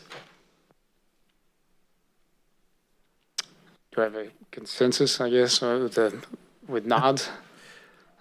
Or I guess through the mayor, my only concern, I think, is as long as we find the money from somewhere within that CDBG to cover that fire station need, because I think it goes beyond just dry rot. Dry rot brings other problems, which are potential liabilities. And, I don't know if that's carryover money or what is available. You guys are the subject matter experts when it comes to that. But I think to boil it all down, I think what you're hearing is there's an issue with some public facilities that we could probably allocate some of these funds to if it's legal to do so. And I think you're going to back check on that. And as long as I think what you're hearing up here is we'd like to do both projects. If I'm going to give you my priority is to make sure that fire station, which I probably, if it's not the first busiest engine company in the city, it's certainly the second. So it's if that thing was to have to be shuttered for a mold issue or a dry rot issue or something else, you're going to extend response times, and now we're talking about lives. Yeah, I think we have an opportunity. I'm just basing on my own knowledge of, CDBG funding and working with it, that we might have a really good opportunity with that CV money, for the situation that you're speaking of, Vice Mayor. I think with Richland Housing, I agree with Councilman Cardosa that we definitely need more housing. It's always the issue with the homeless community. So, I mean, shuffle the money wherever you like. The end product's going to be the end product. One is utilizing a loan structure that we haven't accessed. But I also recognize that Mr. Moody and his staff, he's just been on board recently, and he's doing the fast reading and catching up on all these things. So I think that he's trying to be very accommodating to all of us and trying to give us the most amount of information so we can make decisions. Knowing HUD, I think it's wise, Mr. Moody, that your comment you made earlier that you confirm the switching of funding because you had the protocol process through the ranking and rating, and in that, and you did a 30-day notice and all those particular pieces, that you check with HUD before you make any drastic changes, just to confirm. And we could do a motion with a what-if situation and consideration. If HUD says you can't change that $25,000 from Richland Housing based on these particular rules of HUD, then we need to know that. And if we can take the, switch around the money, because obviously there's opportunities within that. So I would say have Mr. Moody really check this out ahead of time so we we know exactly what our parameters are in making those decisions. Because the last thing I would like is for an audit from HUD and then take our money back and pay that, because Mr. Moody was trying to really be accommodating to us, but at the same time, HUD is not always friendly. So a couple options I'm seeing tonight is that I could definitely go back and scratch our pencil and talk to the department heads regarding public facility improvements, and then look at our carryover specifically for the admin fund, because that's a readily available one where it wasn't captured last year.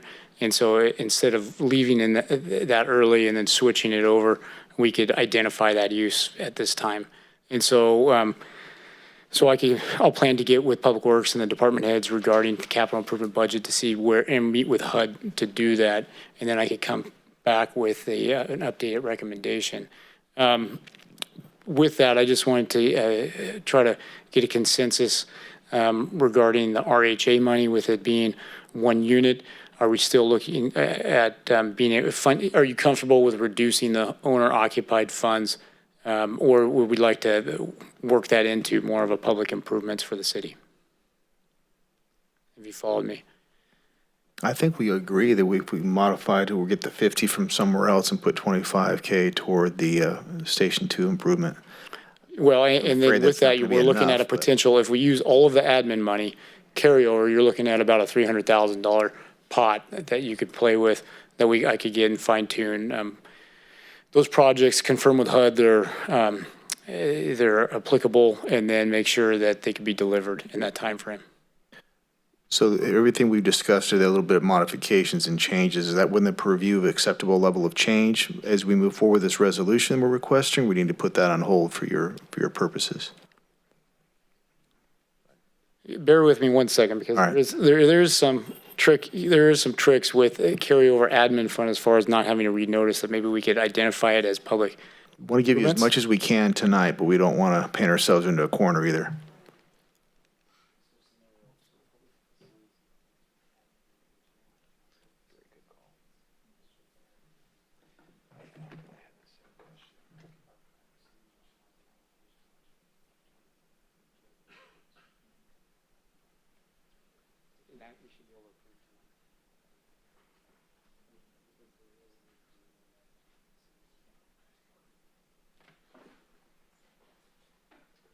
Okay, so we're going to shoot at it, and if we have to, we're going to come back and amend it, because we'll have to come back anyways. And so, but with the carryover money being past year's funding, and how we're going to allocate it, I believe if we make a generic account, public facilities improvements, and then request that the existing admin money, the carryover admin money, be put into that. So we're talking about 300,000 there, or 200,000, excuse me, 200,000.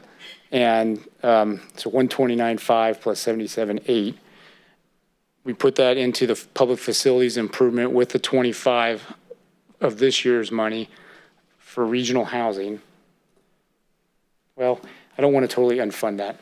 And so you can't totally unfund without having to go back and renotice. So I would say we unfund 25,000 of the owner occupied, add it to the public facilities improvement account we're going to create, and take the another 25 out of the owner occupied and fund the rest of regional housing authority. If you followed that. There's a slide that you had up there that talked about the categories of funding.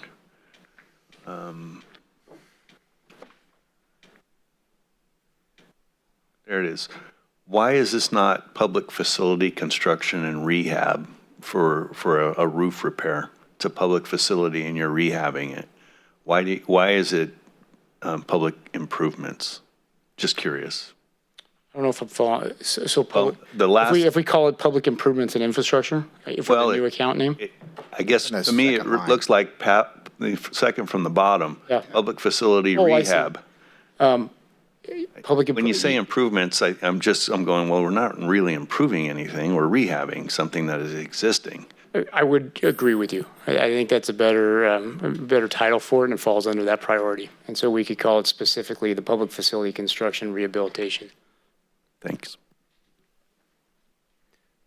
All right, so do you have do you have more say, Grace? I was just gonna, Mr. Moody, I think, was referencing that particular title because we were talking about it, but it could go either way. So you're on track. Thank you. All right, do you have everything you need? As long as we're comfortable. So we're going to have what we have above, but we're going to create a new line item that has this public facilities rehab. We're going to put in carryover money.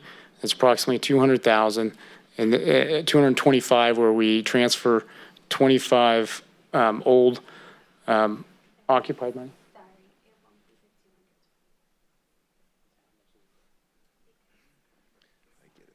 What's the,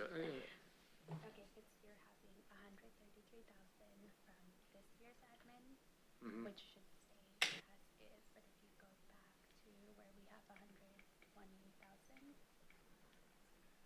or the 112, so if you do more, I only got 112. yeah, so if you do more than 50% of that, then you're going to have to amend the consolidated plan. If you're only asking for 25,000 right now, I would recommend just taking 25 from that. But we want to get the whole amounts, right? Okay. So we're going to come back. So it sounds like there is a little kicker that you can't allocate more than half without having to come back and amend it. But if that's the intent, we'll come back with that direction. We'll notice it, and then we'll show it as an amendment. But so it'd be public facilities rehab. It would be carryover balance, which is down at 112. We would bring over old owner-occupied rehab to a comfortable amount that doesn't jeopardize a current loan, and then we would fund the RHA with the 25 of that. So it's the same thing that we had planned at the beginning? No, we 25? We created a new account with $135,000, $140,000 for public facilities rehab is what you're asking. Okay. Okay, Mr. Moody, through the mayor, just clarification. The intent was still to take the 25,000 out of CDBG and move it over to the other program completely, because while we've got a couple of small repairs mentioned to Station 2, we're easily going to be into hundreds of thousands of dollars with what's really needed with Stations 1 and 2, which both of them will fit the radius. So I keep hearing you going back, we're leaving it as is, leaving it as is. My intent is still 25,000 out over to the other program to get the whole 50 from. If you're able to free up money from the admin, it rolls through so we can reallocate the public facilities for rehab.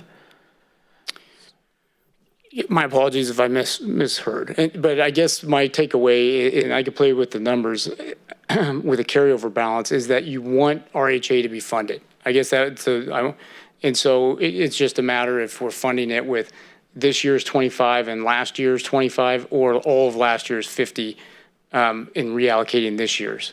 And so I definitely, there's no headaches doing that. We'll work with HUD, and we'll come back with an action plan. With us not trying to do it tonight, we have time to go back and redo that. But I guess the takeaway, I want to make sure I'm clear on that I don't come back, is that you want to fund RHA, but you don't want to use this year's allotment.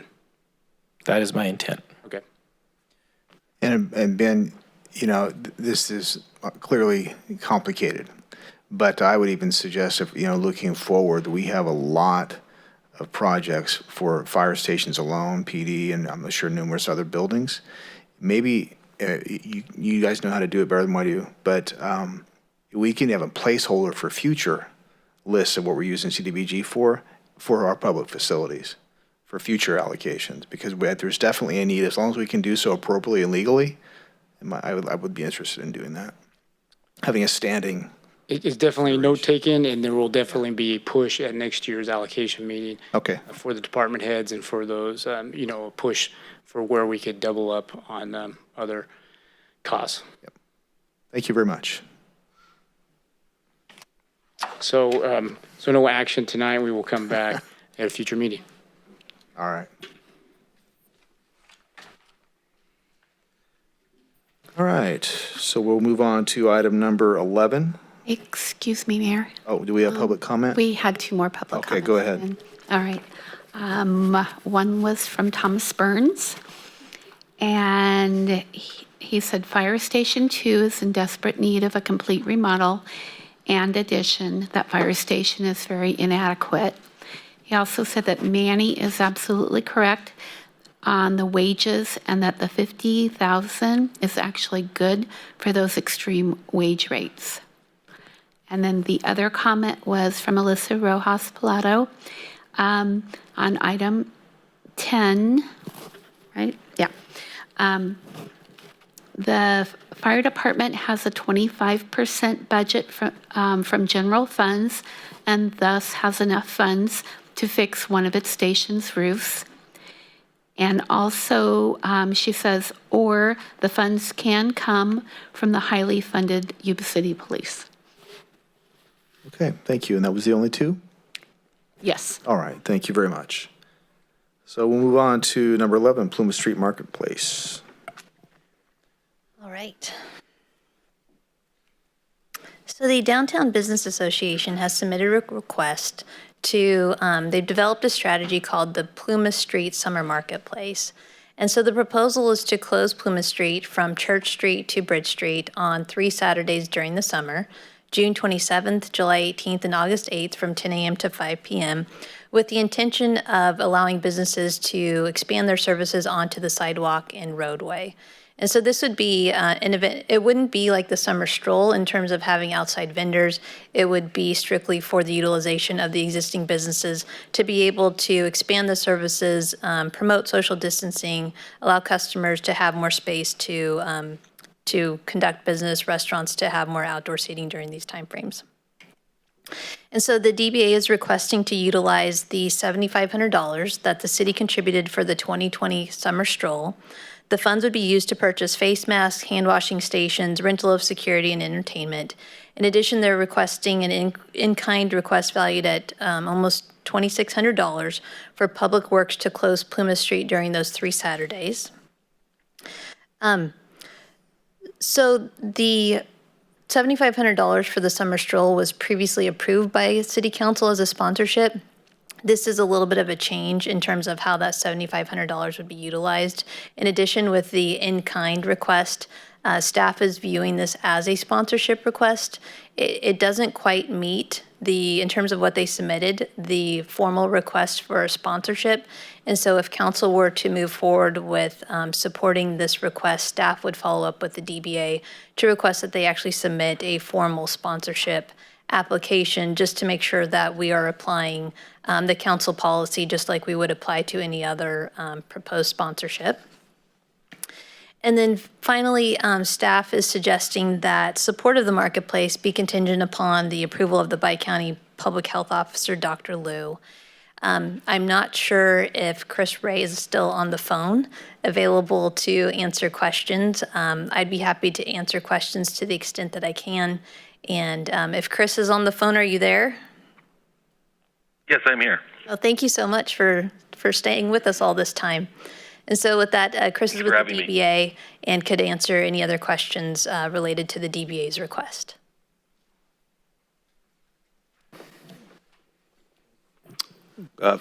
Through the mayor for Mr. Ray, does the 7,500 and the almost, I guess it was almost 2,600, right, is that for all 3 of the proposed dates? I can't speak to the closure costs, but I can speak to the 7,500. Yes, that would cover all 3 events or marketplaces. So when would we know about the in-kind?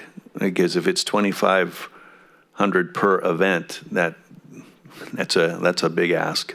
So the $2,500 is for all 3 Saturdays. It's approximately $800 per Saturday for Public Works to close the street. Thank you. Good. All right. Do we have any public comment on this one? Not so far. Oh, we don't. All right.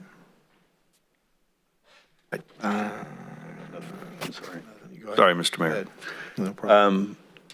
When would the DBA expect to have a response from Dr. Liu in regards to whether the event's going to move forward? So yes, we reached out to Dr. Liu last Friday. I did get a response from John Flo, who is the program manager of community services for the Sutter County Public Health. His response was that Dr. Liu is aware of our desire to create these summer marketplaces, and he passed along the guidances for different sectors that we, as we plan these summer marketplaces, we use the guidance and the safety considerations that are already set forth. Understood, but there has not been approval. And the reason I ask is because I've met with her to talk about our 4th of July Kids Parade, which basically travels down Plymouth Street, and was told that that was not going to be approved. And I would imagine it's probably got about the same level of attendance as you might expect for this stroll.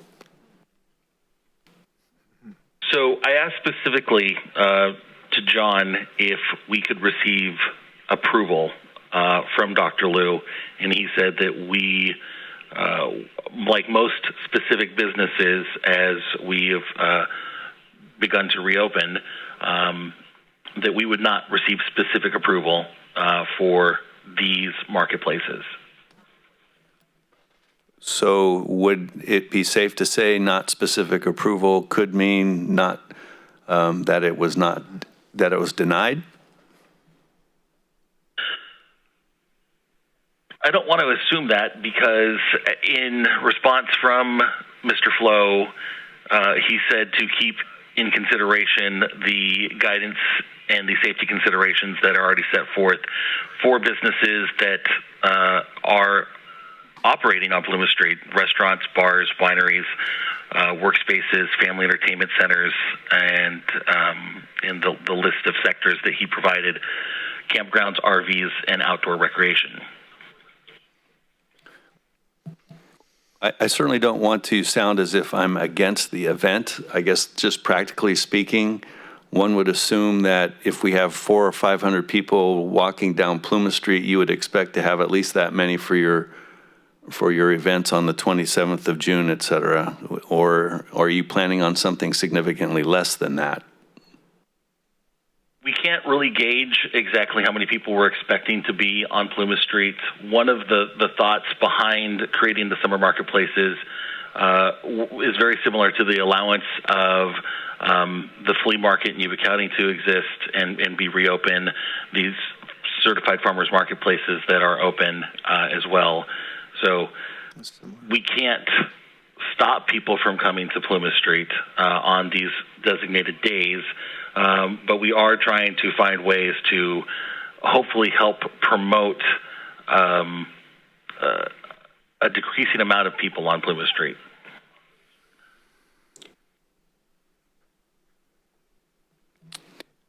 I guess, obviously, I agree with staff that it needs to be contingent upon approval by the Bi-County Public Health Officer. Perhaps, Mr. Mayor and City Manager, maybe this is a question that either is brought up through the City Administrator or City Manager's meetings, or if we bring it up at our conference call tomorrow.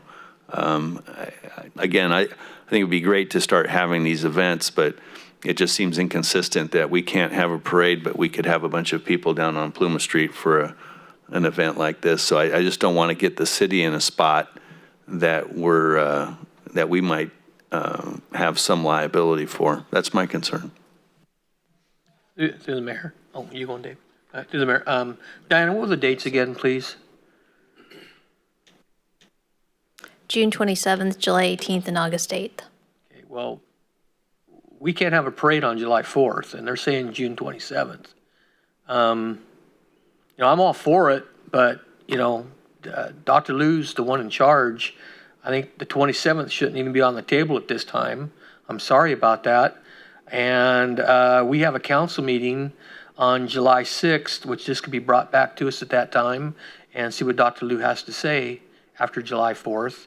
And we could just me throwing stuff out. We could just table this until July 6th. And then, like, we're all for it, but we just want to make sure that everybody's safe and we're not going to be responsible for people getting infected at a later date. That's just my thoughts. Through the mayor.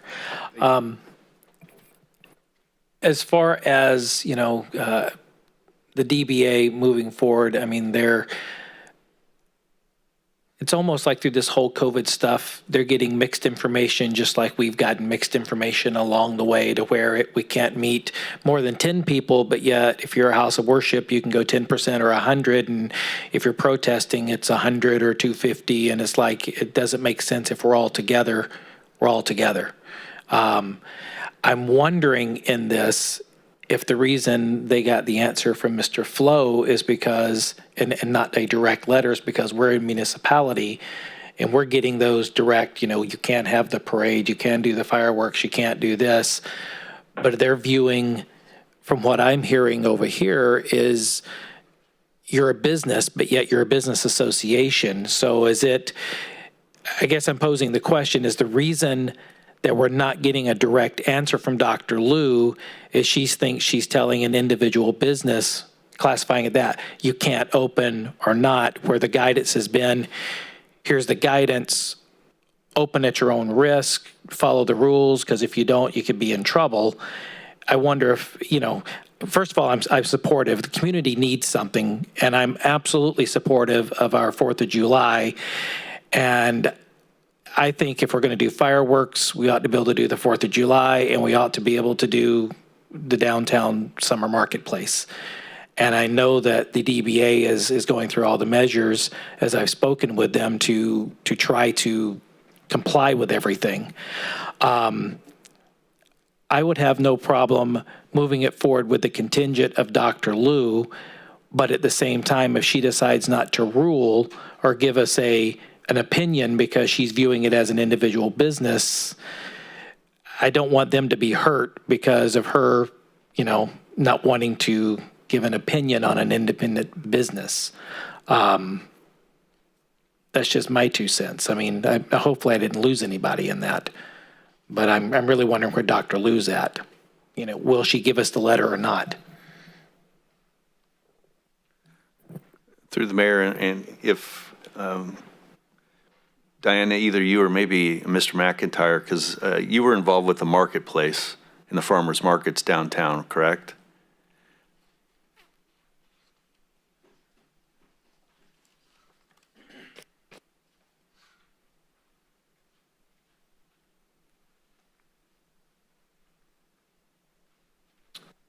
Councilman Boomgarden, when you asked that question, are you asking it as it relates to the town center on Saturdays?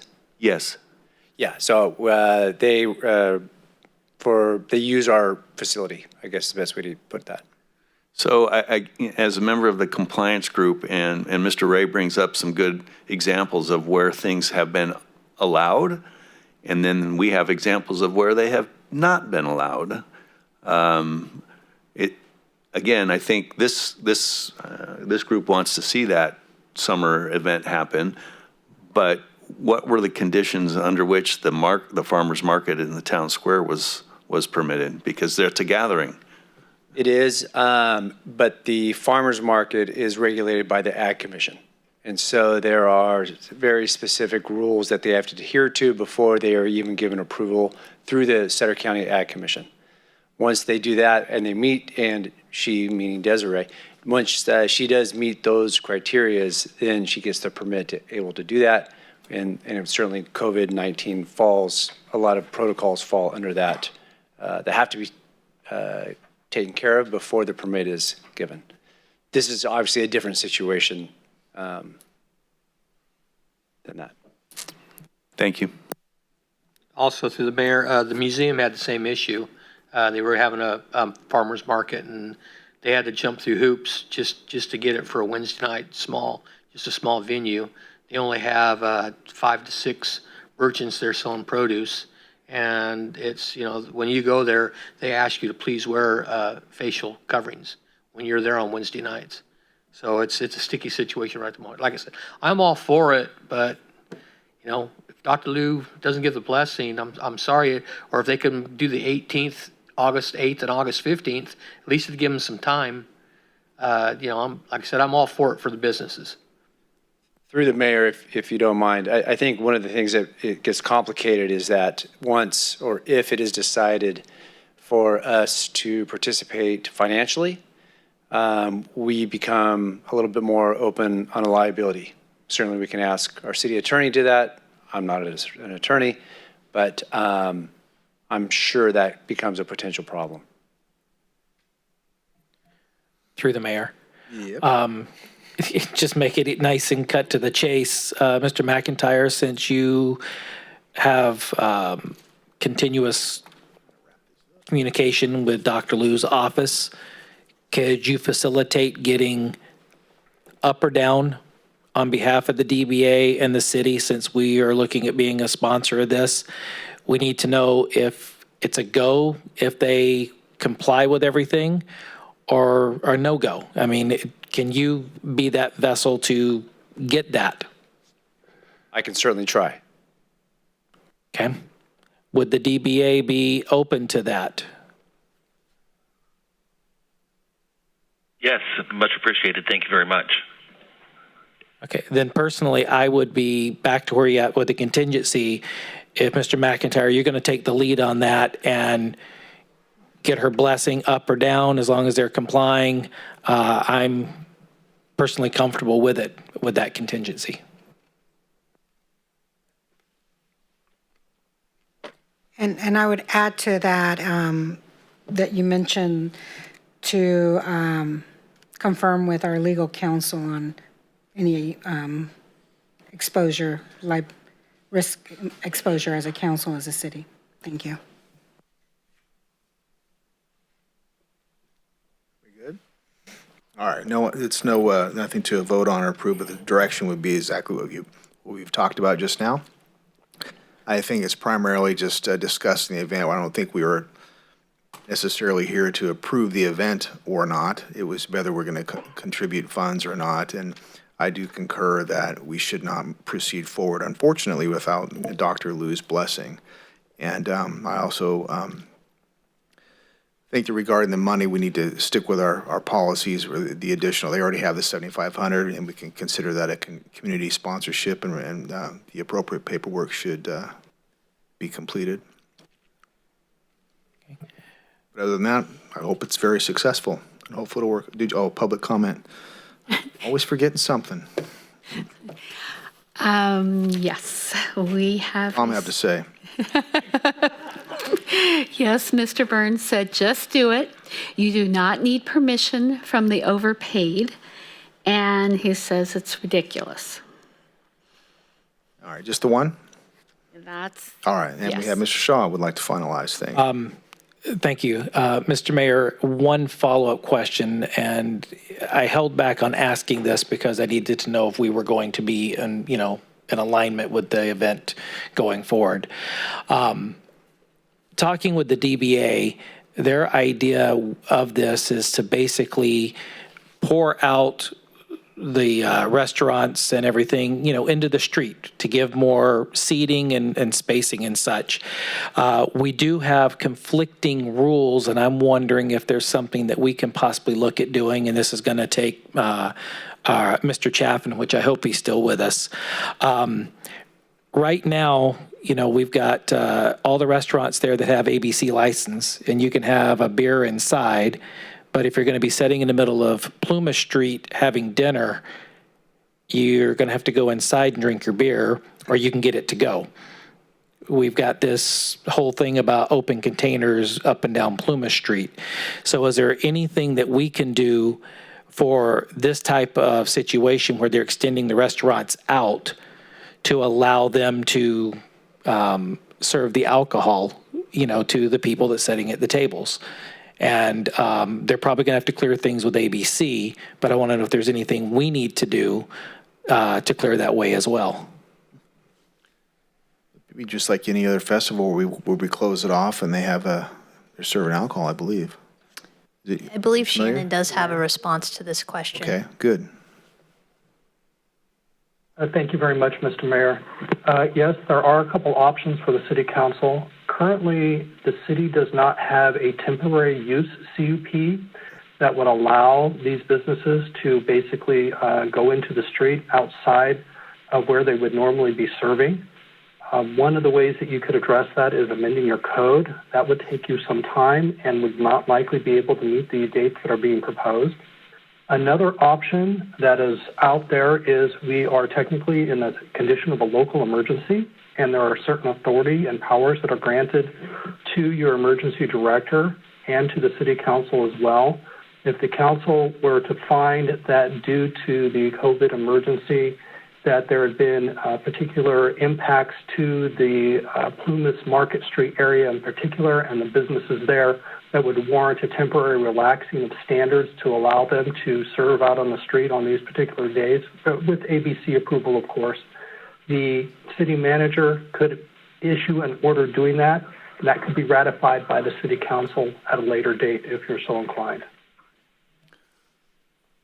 Through the mayor, didn't we adopt an ordinance that allowed the businesses down there to come out onto the street if they followed certain conditions and applied? We do have codes in place related to they can eat on the sidewalk. They can expand onto the sidewalk. We don't have anything, as far as I know, in terms of expanding into the street. But as part of the COVID situation, council did give the opportunity for particularly restaurants to utilize parking spaces within the right-of-way to be able to expand their dining services. So as long as they stayed within the parking space area, but they did have to come in and apply, correct? Or they were to submit a site plan to Development Services to review. And as far as I know, no businesses have requested to utilize any parking spaces. It's been more so, I believe the Happy Viking looked at utilizing their property on the east side of the restaurant. And I'm not aware of anybody requesting to use parking spaces at this point in time. So are you thinking that they want to go further out into the street than the parking spots? That was my understanding, because they would pour out into the, across the sidewalk into the actual middle of the street. And instead of having street vendors, you would have tables and chairs. And the problem that I see is, how do you stop someone that has dinner and not quite finished with their drink, but they want to walk up a little bit and listen to the band? I mean, we've got all these mixed messages going on, and I just want to make sure that we are fine with sponsoring the event to clear the path. And I realize ABC is its own animal. So just thinking out loud, I mean, to me, it would be clearing the path for the barricaded or blocked off areas, because we are closing off Church to Bridge, and we're closing the side streets as well onto that. So it would just be Plumas, correct? To basically let that be a eating and drinking zone, because they're going to have a band playing music somewhere there in the middle. So it just, how do you stop it? How do you not stop it? So I just want to make sure that we're fine, because it could be a logistics nightmare. So myself would be, if you're within that square, you're good. Other than that, how do you block off? Okay, you got to stay here, you got to stay here, you got to stay here. So. All right. Well, that's a good question. Do we have any other options on there? As far, Brian, are you aware of anything regarding this stuff? It would be a unique animal, because even on Plumas Street Stroll, you have the garden, the chained off area, fenced off area for alcohol. Right. And these folks that want to extend their dining out into the parking stalls, did that include alcohol too, or was it just food? I don't know. I don't remember reading anything specifying that. What's that? It's on them to meet ABC. On them to be clear. Maybe that's what we do.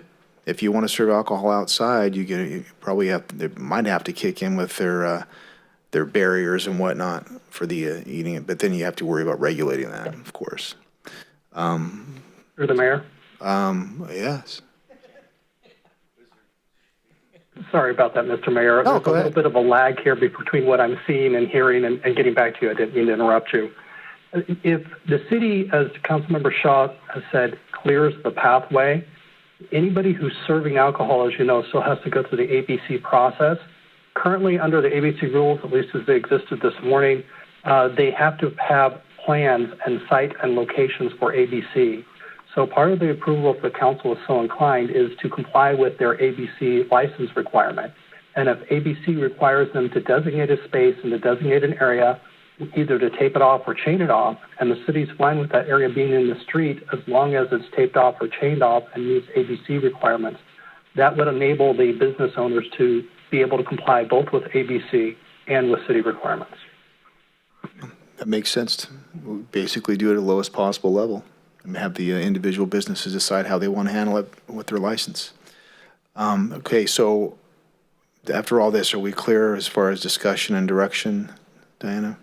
I believe so. So what I'm hearing is to proceed, follow up with Dr. Liu to request authorization, follow up with the DBA to actually request that they submit a formal sponsorship application. And then we will also need to follow up related to the city manager determining a local emergency to allow utilization of the street for the dining services.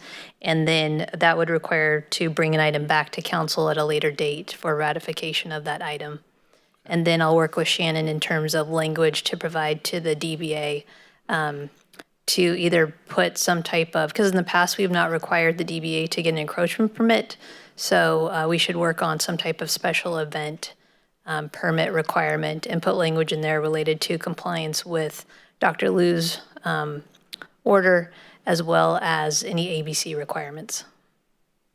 So essentially, that's the vehicle for we communicate those concerns and make sure we tick those boxes before we proceed. All right, that makes sense. All right, thank you. Anybody else have any input? We happen to have any more public comment there, Tricia? Not yet. All right. On this item. You good, Grace? All right, so I'm going to move on to number 12. Let's see. Adoption of an ordinance of the City of Yuba City imposing a ban on the establishment of needle exchange programs within Yuba City. Through the mayor, I'm on the board of Harmony Health, and I'm already very familiar with this particular project. So, you know, I consulted with our city attorney, and out of a stream of caution, I'm going to recuse myself on this particular item. All right. We're going to go ahead and start with public comment. Tricia, there's 4 of them that we're going to read. We received comments from, looks like about a dozen other people as well. We have 4 that we're going to read. Would you like a break from reading? We don't mind taking turns over here. No, we're okay. You sure? Yeah.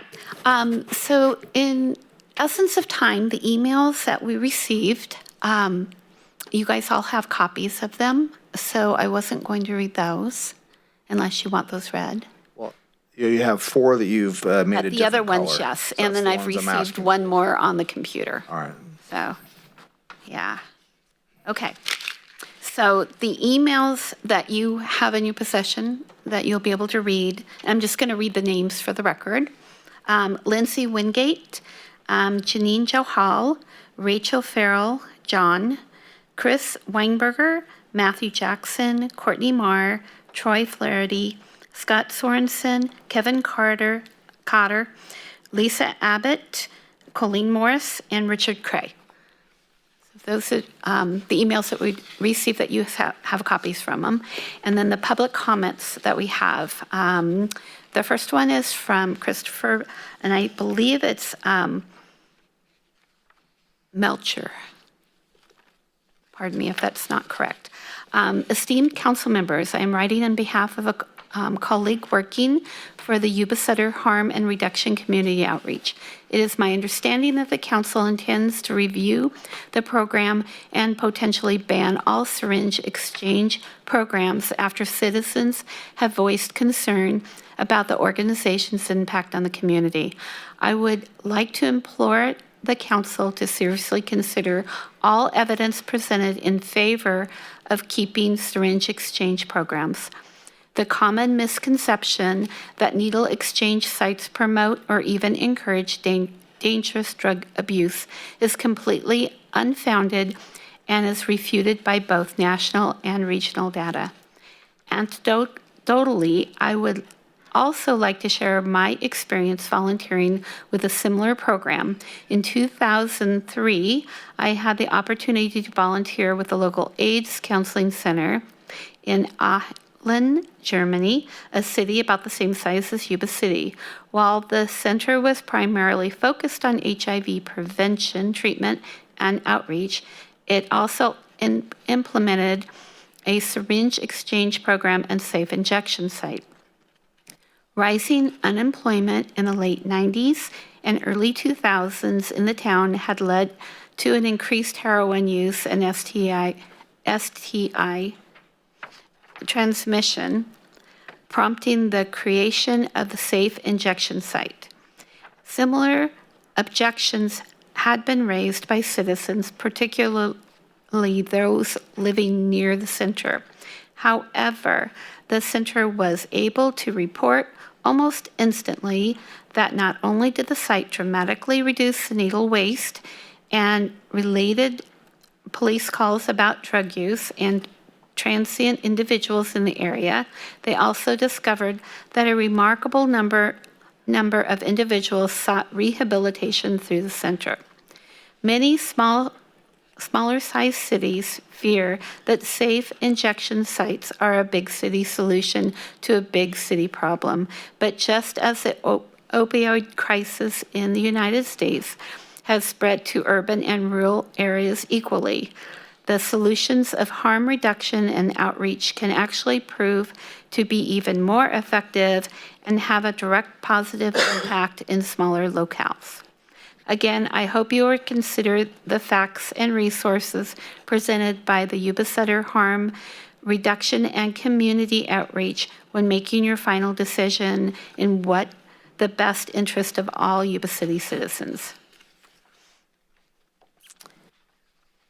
Okay, now we have one from the CEO of the Yuba Center Harm Reduction and Community Outreach. There's no name, just the CEO. Did you know that in the state of California, it is illegal and unsafe to dispose of needles in the trash, even if in a puncture-proof container? SafeNeedlesDisposal.org states 9 million people use sharps outside of healthcare facilities every year for insulin, lancets for blood sugar, and other intramuscular injection medication. Yet there is only one location to date for safe sharps disposal in both Yuba Center counties. People are bringing needles into Yuba Center County already, and one person admits to bringing in hundreds at a time and distributes them amongst others. If that person does the distribution, we miss the opportunity for face-to-face interaction and connecting individuals to resources.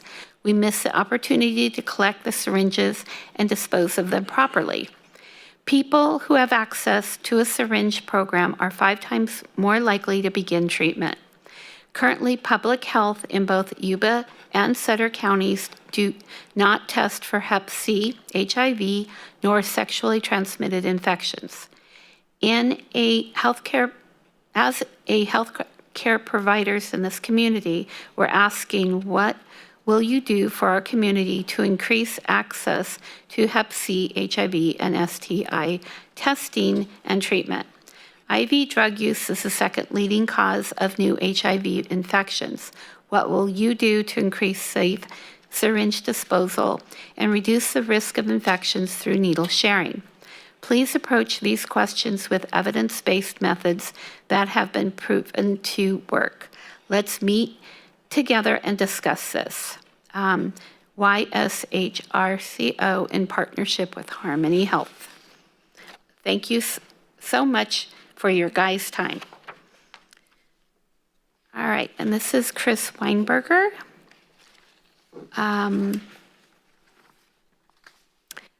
I sympathize with community members scared that needle exchange programs encourages IV drug use. That just isn't the case, though. Anyone willing to stick a needle in and inject themselves with deadly drugs is past the point of making sound health decisions. Addicts are willing to do whatever it takes to get their fix until they decide they want out of their situation. The absence of a needle exchange isn't stopping any addict from using drugs, but it does increase likelihood of sharing used needles, increasing the chances that they will transmit diseases like HIV and hepatitis C. Best case is that those needles go into trash, worst case in a park. Even in the best case, that's not a legal way to dispose of needles. A syringe service program will not only provide clean needles to prevent the spread of disease, it will also provide an avenue for safe disposal of the needles for everyone and an opportunity for volunteers to talk to them and get them into rehab. Studies show that SSP users are 5 times more likely to enter rehab and 3 times more likely to stop using drugs.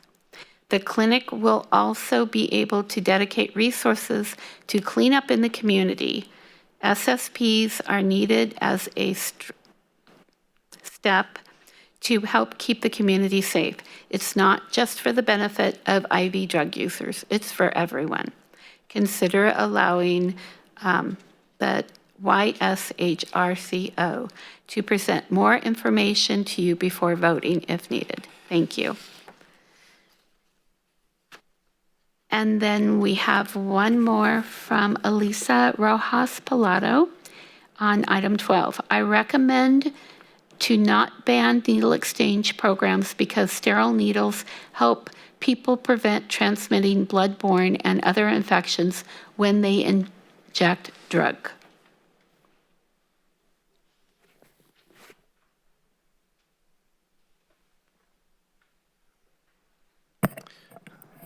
All right. Anything on the computer recently?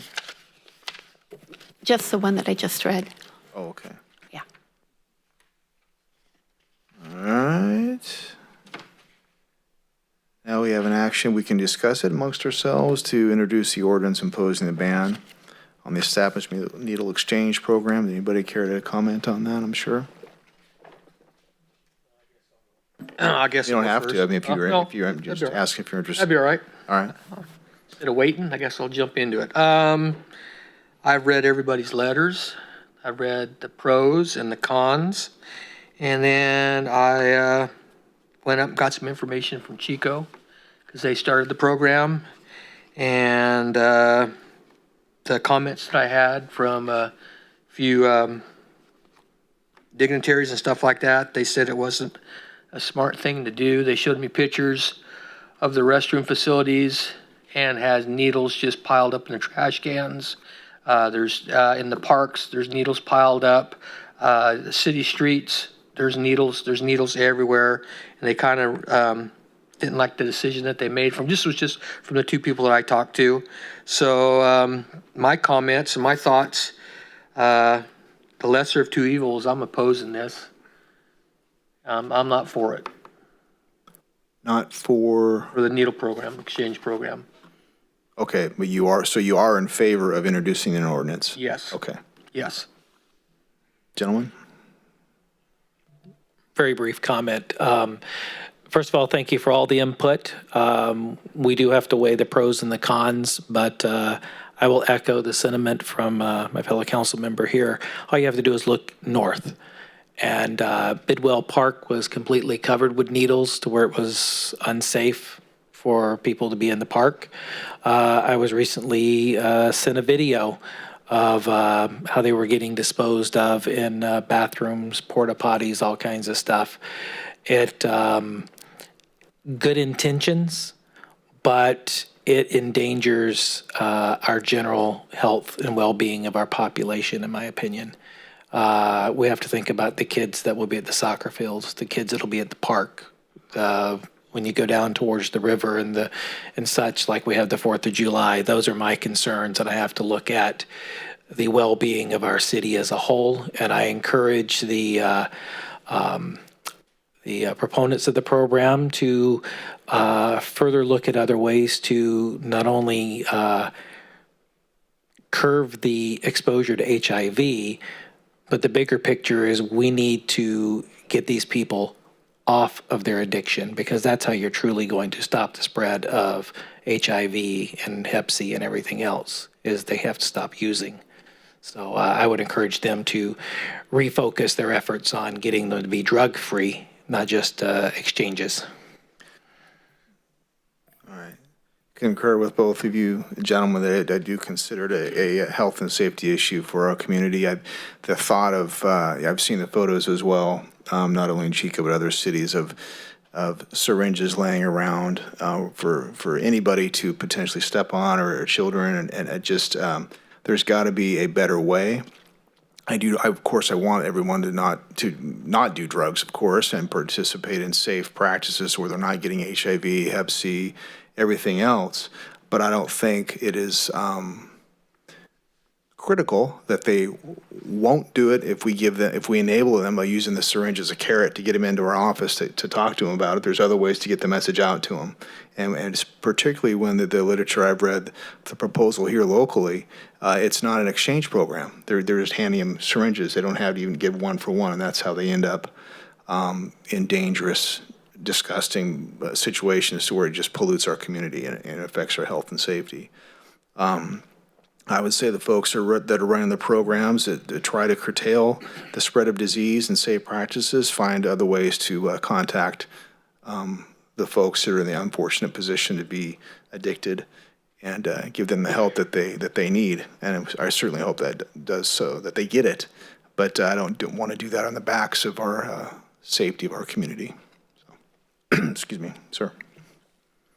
Thank you, Mr. Mayor. I too want to thank the many people who have provided comments, both pro and con, to the program. I do think that it's probably well-intentioned. However, the consequences of what's left over from these good intentions, I do believe poses public harm. As it relates to being able to check folks for STIs, HIV, Hep C, et cetera, I think there could probably be alternatives to that versus this program. And as the mayor pointed out, this really isn't an exchange program. It's you're handing out needles. So at this point, I'm in favor of introducing the ordinance banning this program. I'll second that. Apparently you just did. All right, all those in favor? Mayor, there was one other comment. All right, thank you. Okay. This is from Kelly Walsh. And good evening, City Council members. I would like to present my comments regarding the agenda item 12, the introduction of the ordinance banning the establishments of needle exchange programs in Yuba City. The Yuba City staff report on the agenda item lists several concerns, all regarding used needles. Of course, all of these are important considerations. However, another equally important concern is the health and safety of the people who utilize those needles and the community members with whom these folks interact. There is a plethora of research summarized by the Centers for Disease Control and Prevention showing that needle exchange programs do help people stop using drugs while reducing infections and even the presence of needles in public places while not causing or increasing crime or drug use.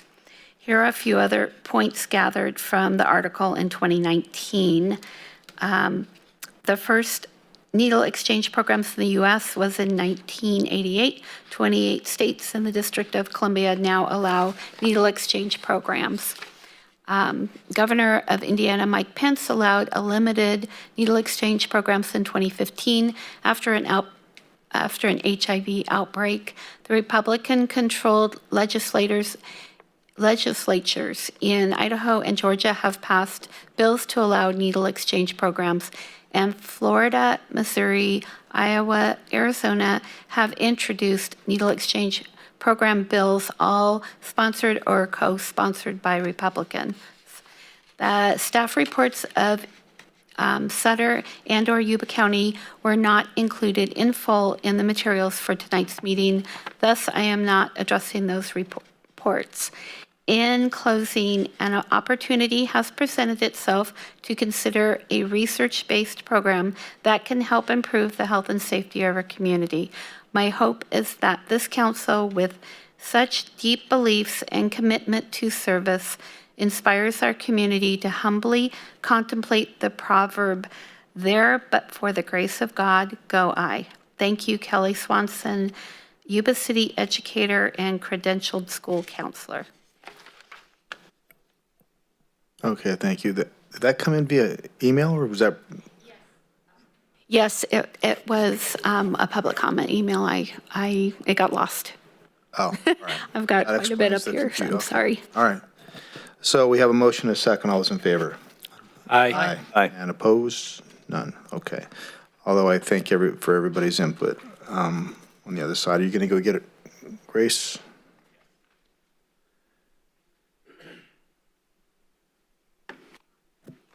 Tricia, do we have any other public comments? It's asking me to ask you again for future agenda items.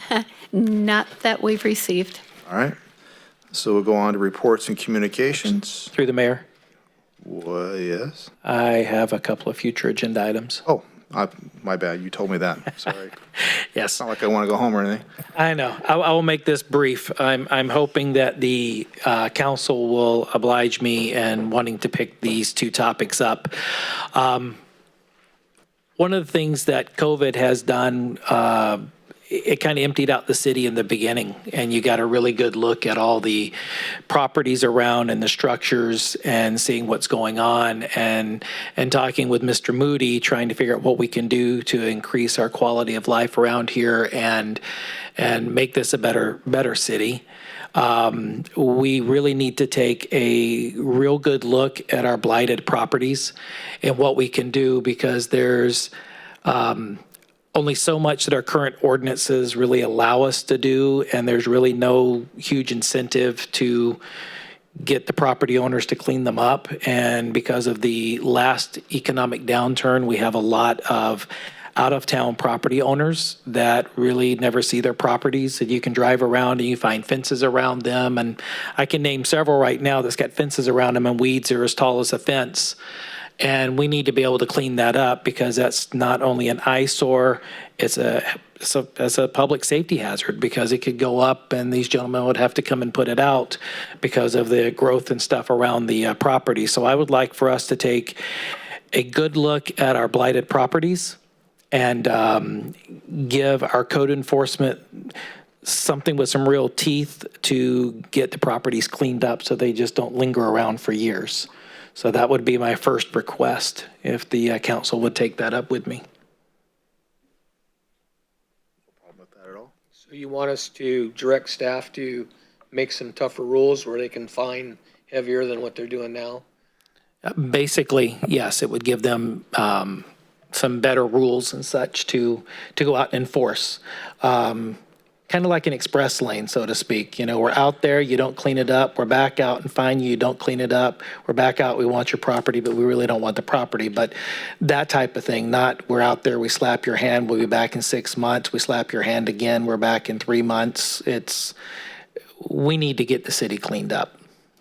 So that was the first one. The second one, it concerns shopping carts. And you drive around the city, they are everywhere.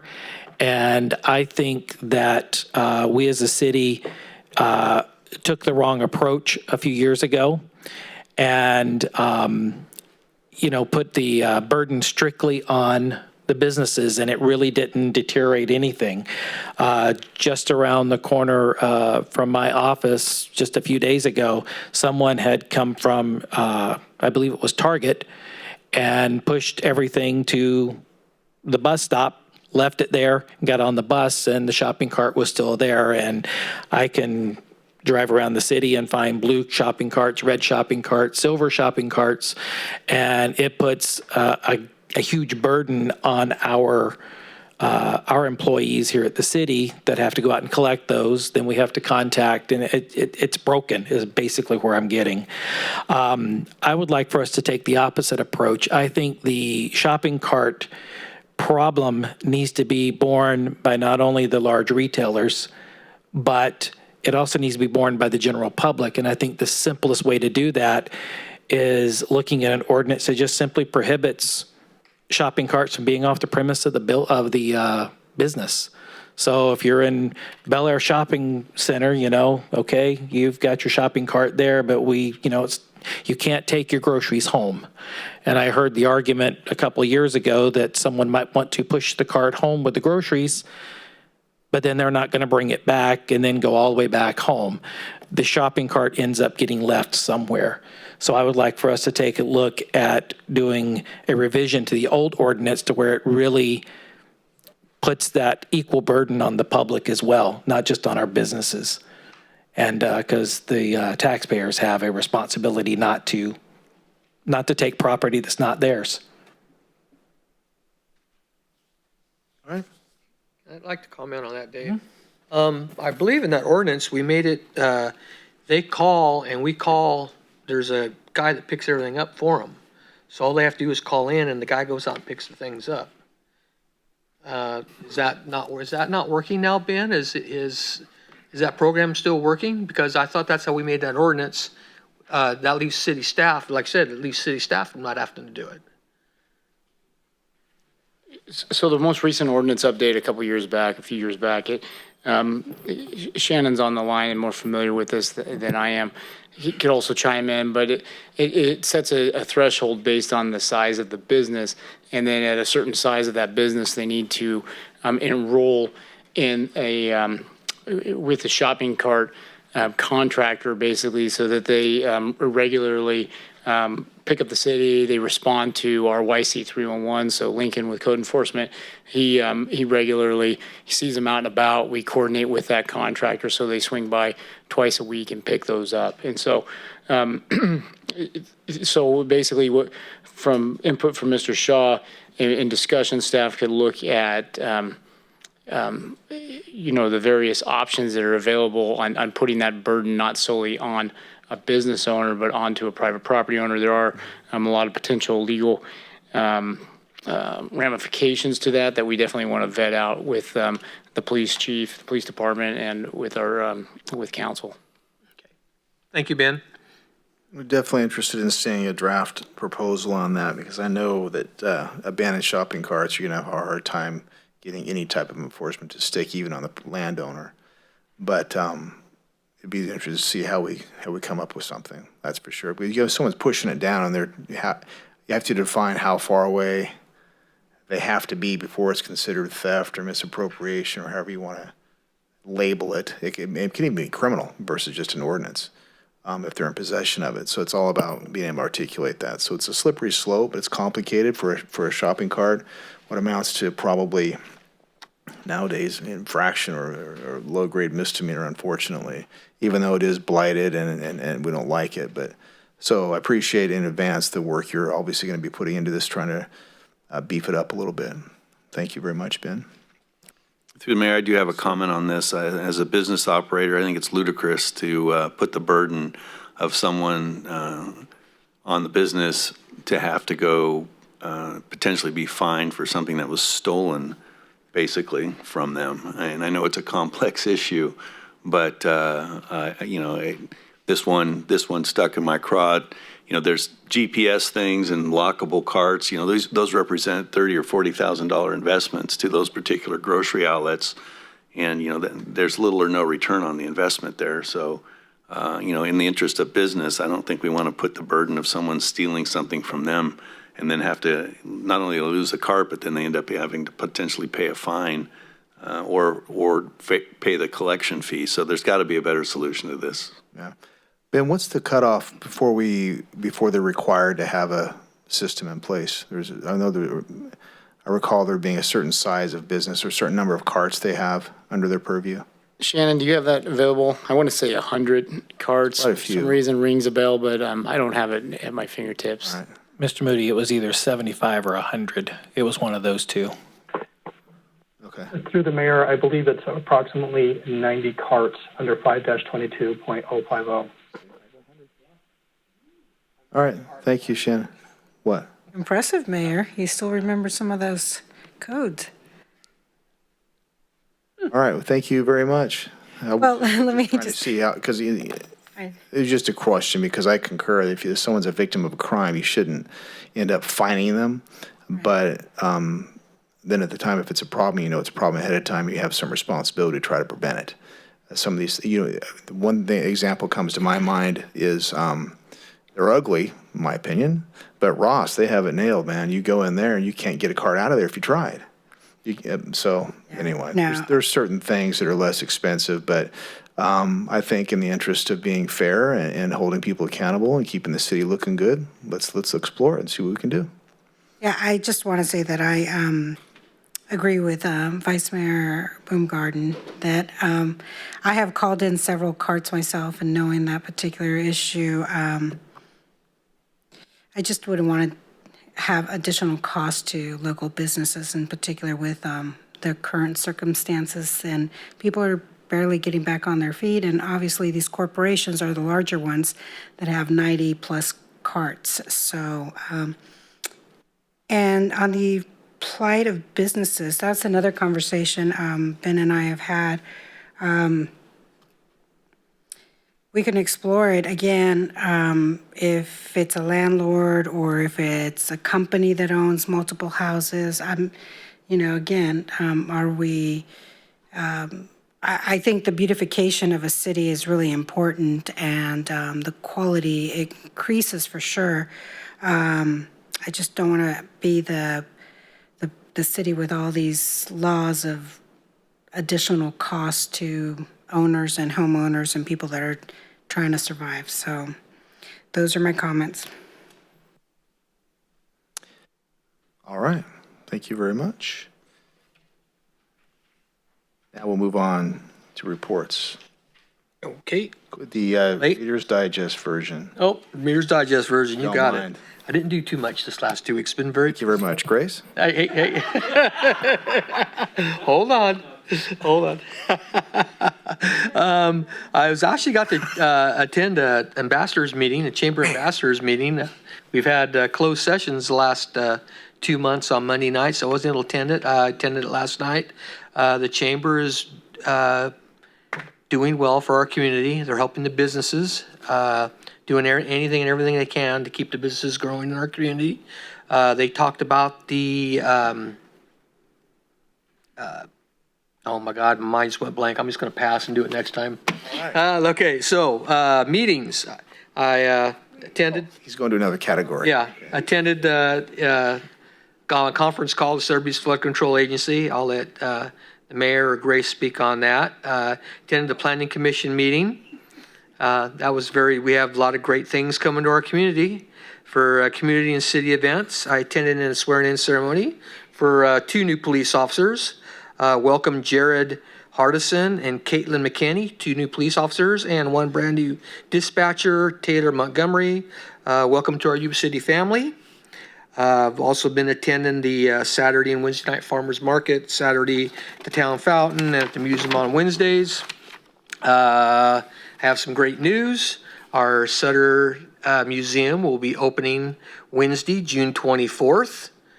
It'll be using all the COVID-19 rules and regulations. The museum hours will be Wednesdays 4 to 7, Thursday and Friday 1 to 5, Saturday and Sundays 12 to 4. You're allowed to bring groups of 10 in as a family if you make an appointment. And then last but not least, I would like to send out a special thank you to Matt Langley. He's our Parks and Grounds Superintendent and the Parks Department staff for helping the little things he does every Saturday before Saturdays for our farmers market. Farmers market's been going for a month, and there's always a little something here and there that it's not staff's fault, but for some reason staff gets involved to help make things better, which makes our farmers market a great place to be on Saturday mornings. So thank you, Matthew, and our Parks Department, and for that is it for me. Pretty quick, huh? Good job. Yeah. Mayor, I'm going to, just for the sake of my own I'm going to time myself, okay? Just to keep it as short and condensed because the night's been long. I'm not going to report. I had other ideas to report, but I'm not going to report them tonight. I'm just going to get through the list of things. Two things that, with the League of Cities, and I was appointed to the Revenue and Taxation Policy Committee, so I attended the first meeting on June 4th on that particular committee. I just want to highlight a couple of things on that, that the sales tax receipt deferral program that the governor had of executive order. At that time of the meeting, they noted that there were 6,300 filings had been submitted for deferral of taxation. And the key things that I want to share about this particular committee is that the legislative priorities, so I'm always willing to listen to any of you and the community as well. The 4 points are COVID-19 response and recovery, homelessness and housing, wildfire and PG&E bankruptcy, and revenue generation. How are we generating revenue as a city? The second committee, I believe I announced it last week, the Public Safety Policy Committee, and I was sharing some of the bills that we were reviewing with the mayor as keeping him abreast of some of these things because I know he's well informed on a lot of law enforcement issues. The other is the Yuba City Economic Development Corporation. There was a special meeting for the board of directors. 3 points, EDC and financing are on track. They're continuing to do some work on the census. They're a little bit under the number of responses for this area, but working really hard to make that improvement. There's been some really good feedback from businesses that there's some good recovery going on in our area, and I hope that continues on. Councilman Cardosa mentioned about Sutter Butte's flood control. The mayor and I are on that committee. 2 actions, we passed the budget, and projects continue to be on schedule. The other was the Gilsizer Drainage District. Again, we passed the budget and elected Supervisor Ziegermeyer as a chair, and welcome, Mayor Harris, you're the vice chair. So I just want to let you know. What? The I was the, you're the chair. To the chair. No, excuse me, vice chair. I apologize. And then I just want to say to our LGBTQ community that I acknowledge you in our community, and June is Pride Month, and so just in the celebration of that. And then the Supreme Court, the federal federal Supreme Court equalizing the rights for our community that are LGBTQ plus. So just want to acknowledge that. Thank you. All right, thank you. Mr. Shaw. Thank you, Mr. Mayor. I'll keep it really quick.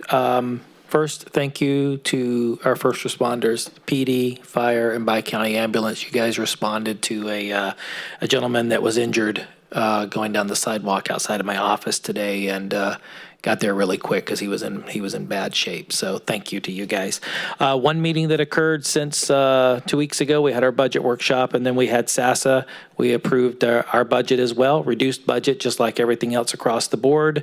The only action to report out of that on that with Vice Mayor as well. Later this week, I've got RWMA and I've got Regional Transit coming up. With that, we'll see you next week. Peace out. Would that guy just get his bill from you or something? Vice Mayor. The Mayor, thank you.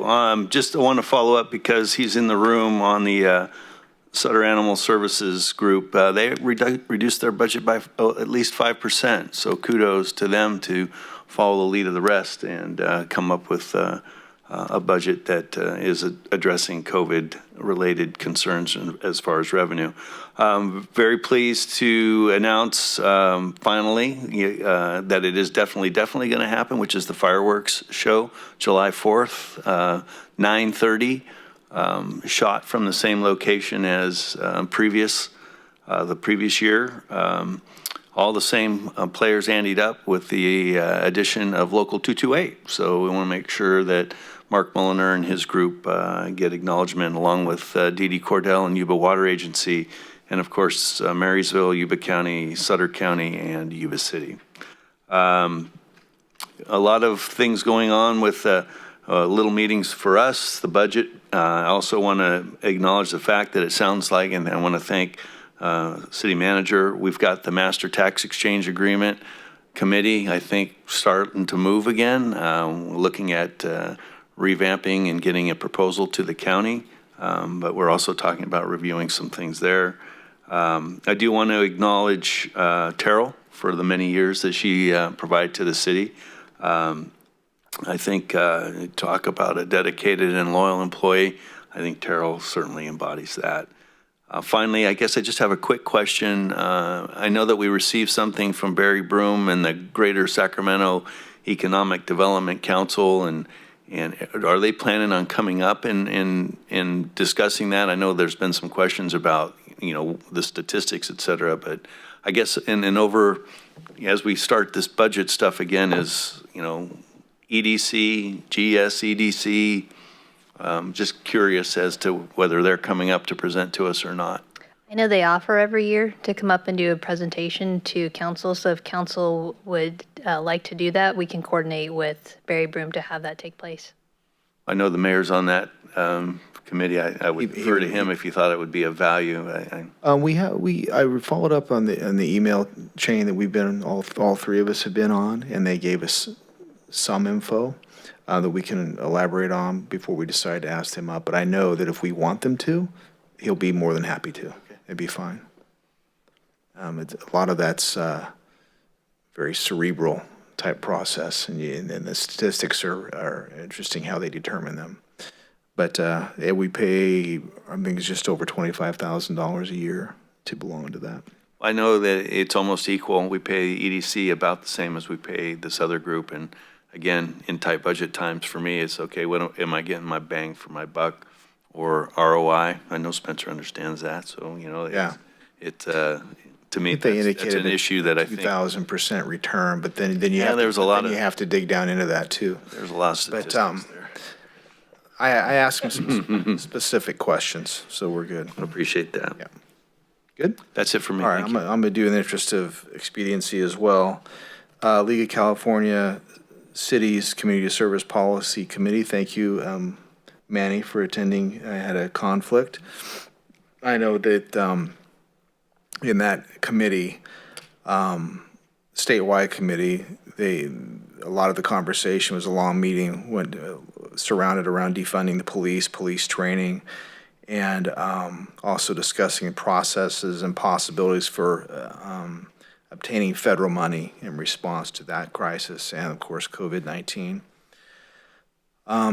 Spent a lot of time monitoring the demonstrations, the pending demonstrations up into the event, and then, of course, the event themselves. We had 2 of them here locally, and it's really, I just want to take the time, I know we want to get out of here, but I'm really proud of our community for doing what it's the way it's supposed to be.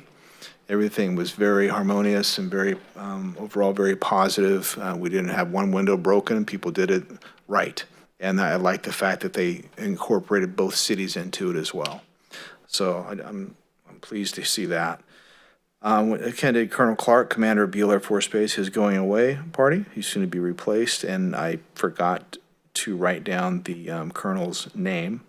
But she is very impressive when you read her resume. As Grace mentioned, Sabufka budget was approved, GSEC annual report and budget as well, SACOG, same thing, funding distribution, working on formula. We attended a meeting to discuss that locally, what folks feel, how we should do that. It's not the time or place to get into the details, but how they allocate money. There's a formula for that, or very different opinions on how we should do that, population-based, GHG, miles driven, a few other things. So that's a conversation that continues. And I am the new vice chair of Gil Sizer. So having said that, you all have a great night. Thank you for hanging in there with us.